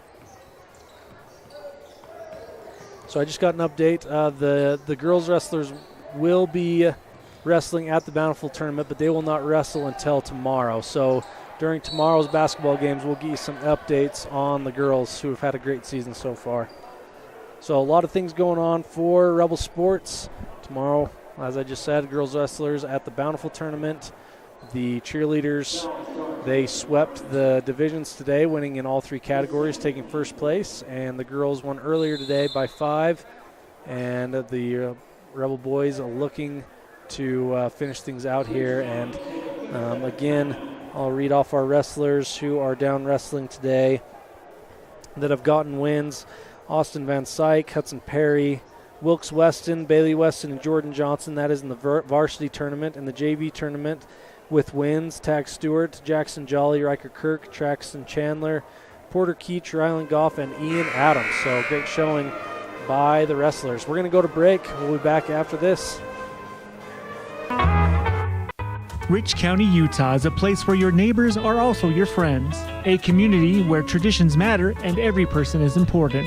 These community values translate into an excellent school system filled with caring individuals who are committed to each student and their success in the classroom, on the field, and in life. In partnership with the entire community, Rich School District empowers learners to attain excellence through citizenship, wellness, collaborative teamwork, and academic excellence. Welcome back. Cade Nelson going to the line, shooting 2. First one is off the back iron. He'll get another chance here. Second foul shot. Minute 13 to go in the game. Rebels up 73-35. Cade's second is up, and this time good. 74-35 in favor of the Rebels as the Rangers bring it back across. Both JV squads going against each other right here to finish things off with a minute to go in the game.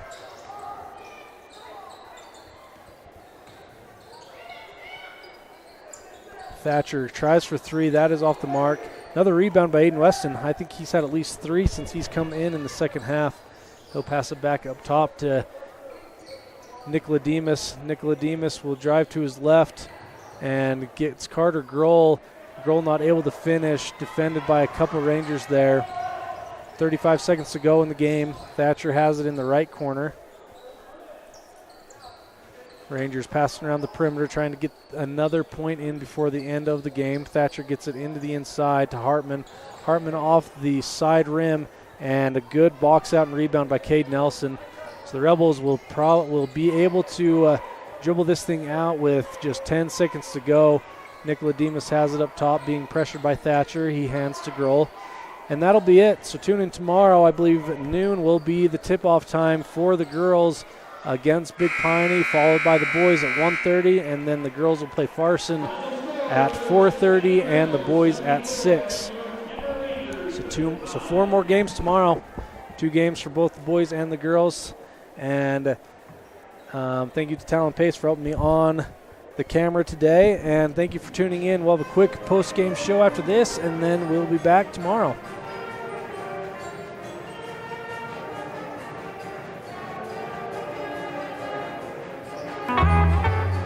Rich County, Utah is a place where you're... Ready has provided safety and excellence in industrial construction and support services since 1982.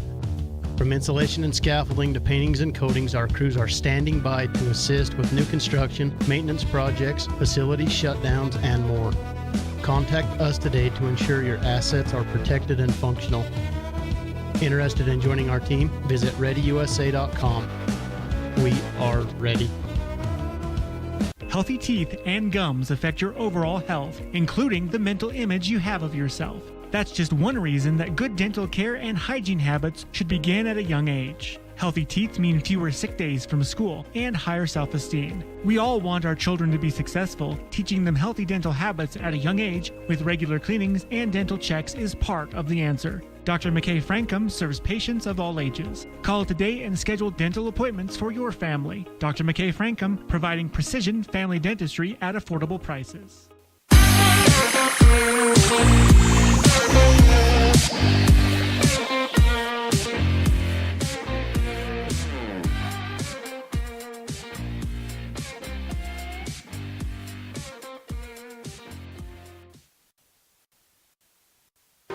Welcome back to our Independent Software Solutions post-game show. We will get our score sheet here in a minute. In the meantime, if you didn't just hear, to finish the game, I gave kind of a calendar update. We'll go through that again. So tomorrow, the wrestlers, the girls wrestling team will be at the Bountiful Tournament, which is a big one, 25 teams. That's where the boys currently are. And if we had more games today, I'd keep you updated on those, but just keep in mind the boys wrestlers down at Bountiful and the girls will be down there tomorrow. The cheerleaders went down to divisionals, that's leading up to state, and they were able to take first in all 3 categories. And then the girls earlier today beat Kemmerer by 5, and then the boys just finished up winning 74-35. And so that is our calendar update. I'm just waiting on getting our score sheet here, but a good balanced effort, obviously, by the Rebels, by everyone on the team. I wouldn't be surprised if we didn't have scores from every single kid who went on the floor tonight. Obviously, you like the competitive games, but these are good games, too, for your younger guys to get experience. And Kemmerer, they did the same thing. I mean, one of their most effective players on the floor today was a freshman. That was Sam Thatcher, son of Coach Thatcher from the girls' game. A great athlete. I've seen him play football and basketball, and he's a good athlete. So hopefully bright days for Kemmerer as well coming up. But a good showing for the Rebels. When we get back, we will have the precision play of the game and the player of the game. So tune in for that, and we'll be back after this.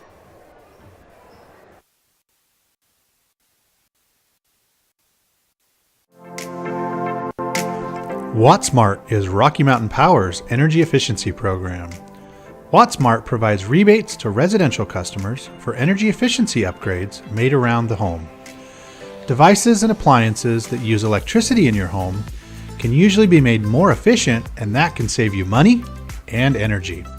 When you decide to make upgrades, we have rebates available for you. Visit wattsmarthomes.com today.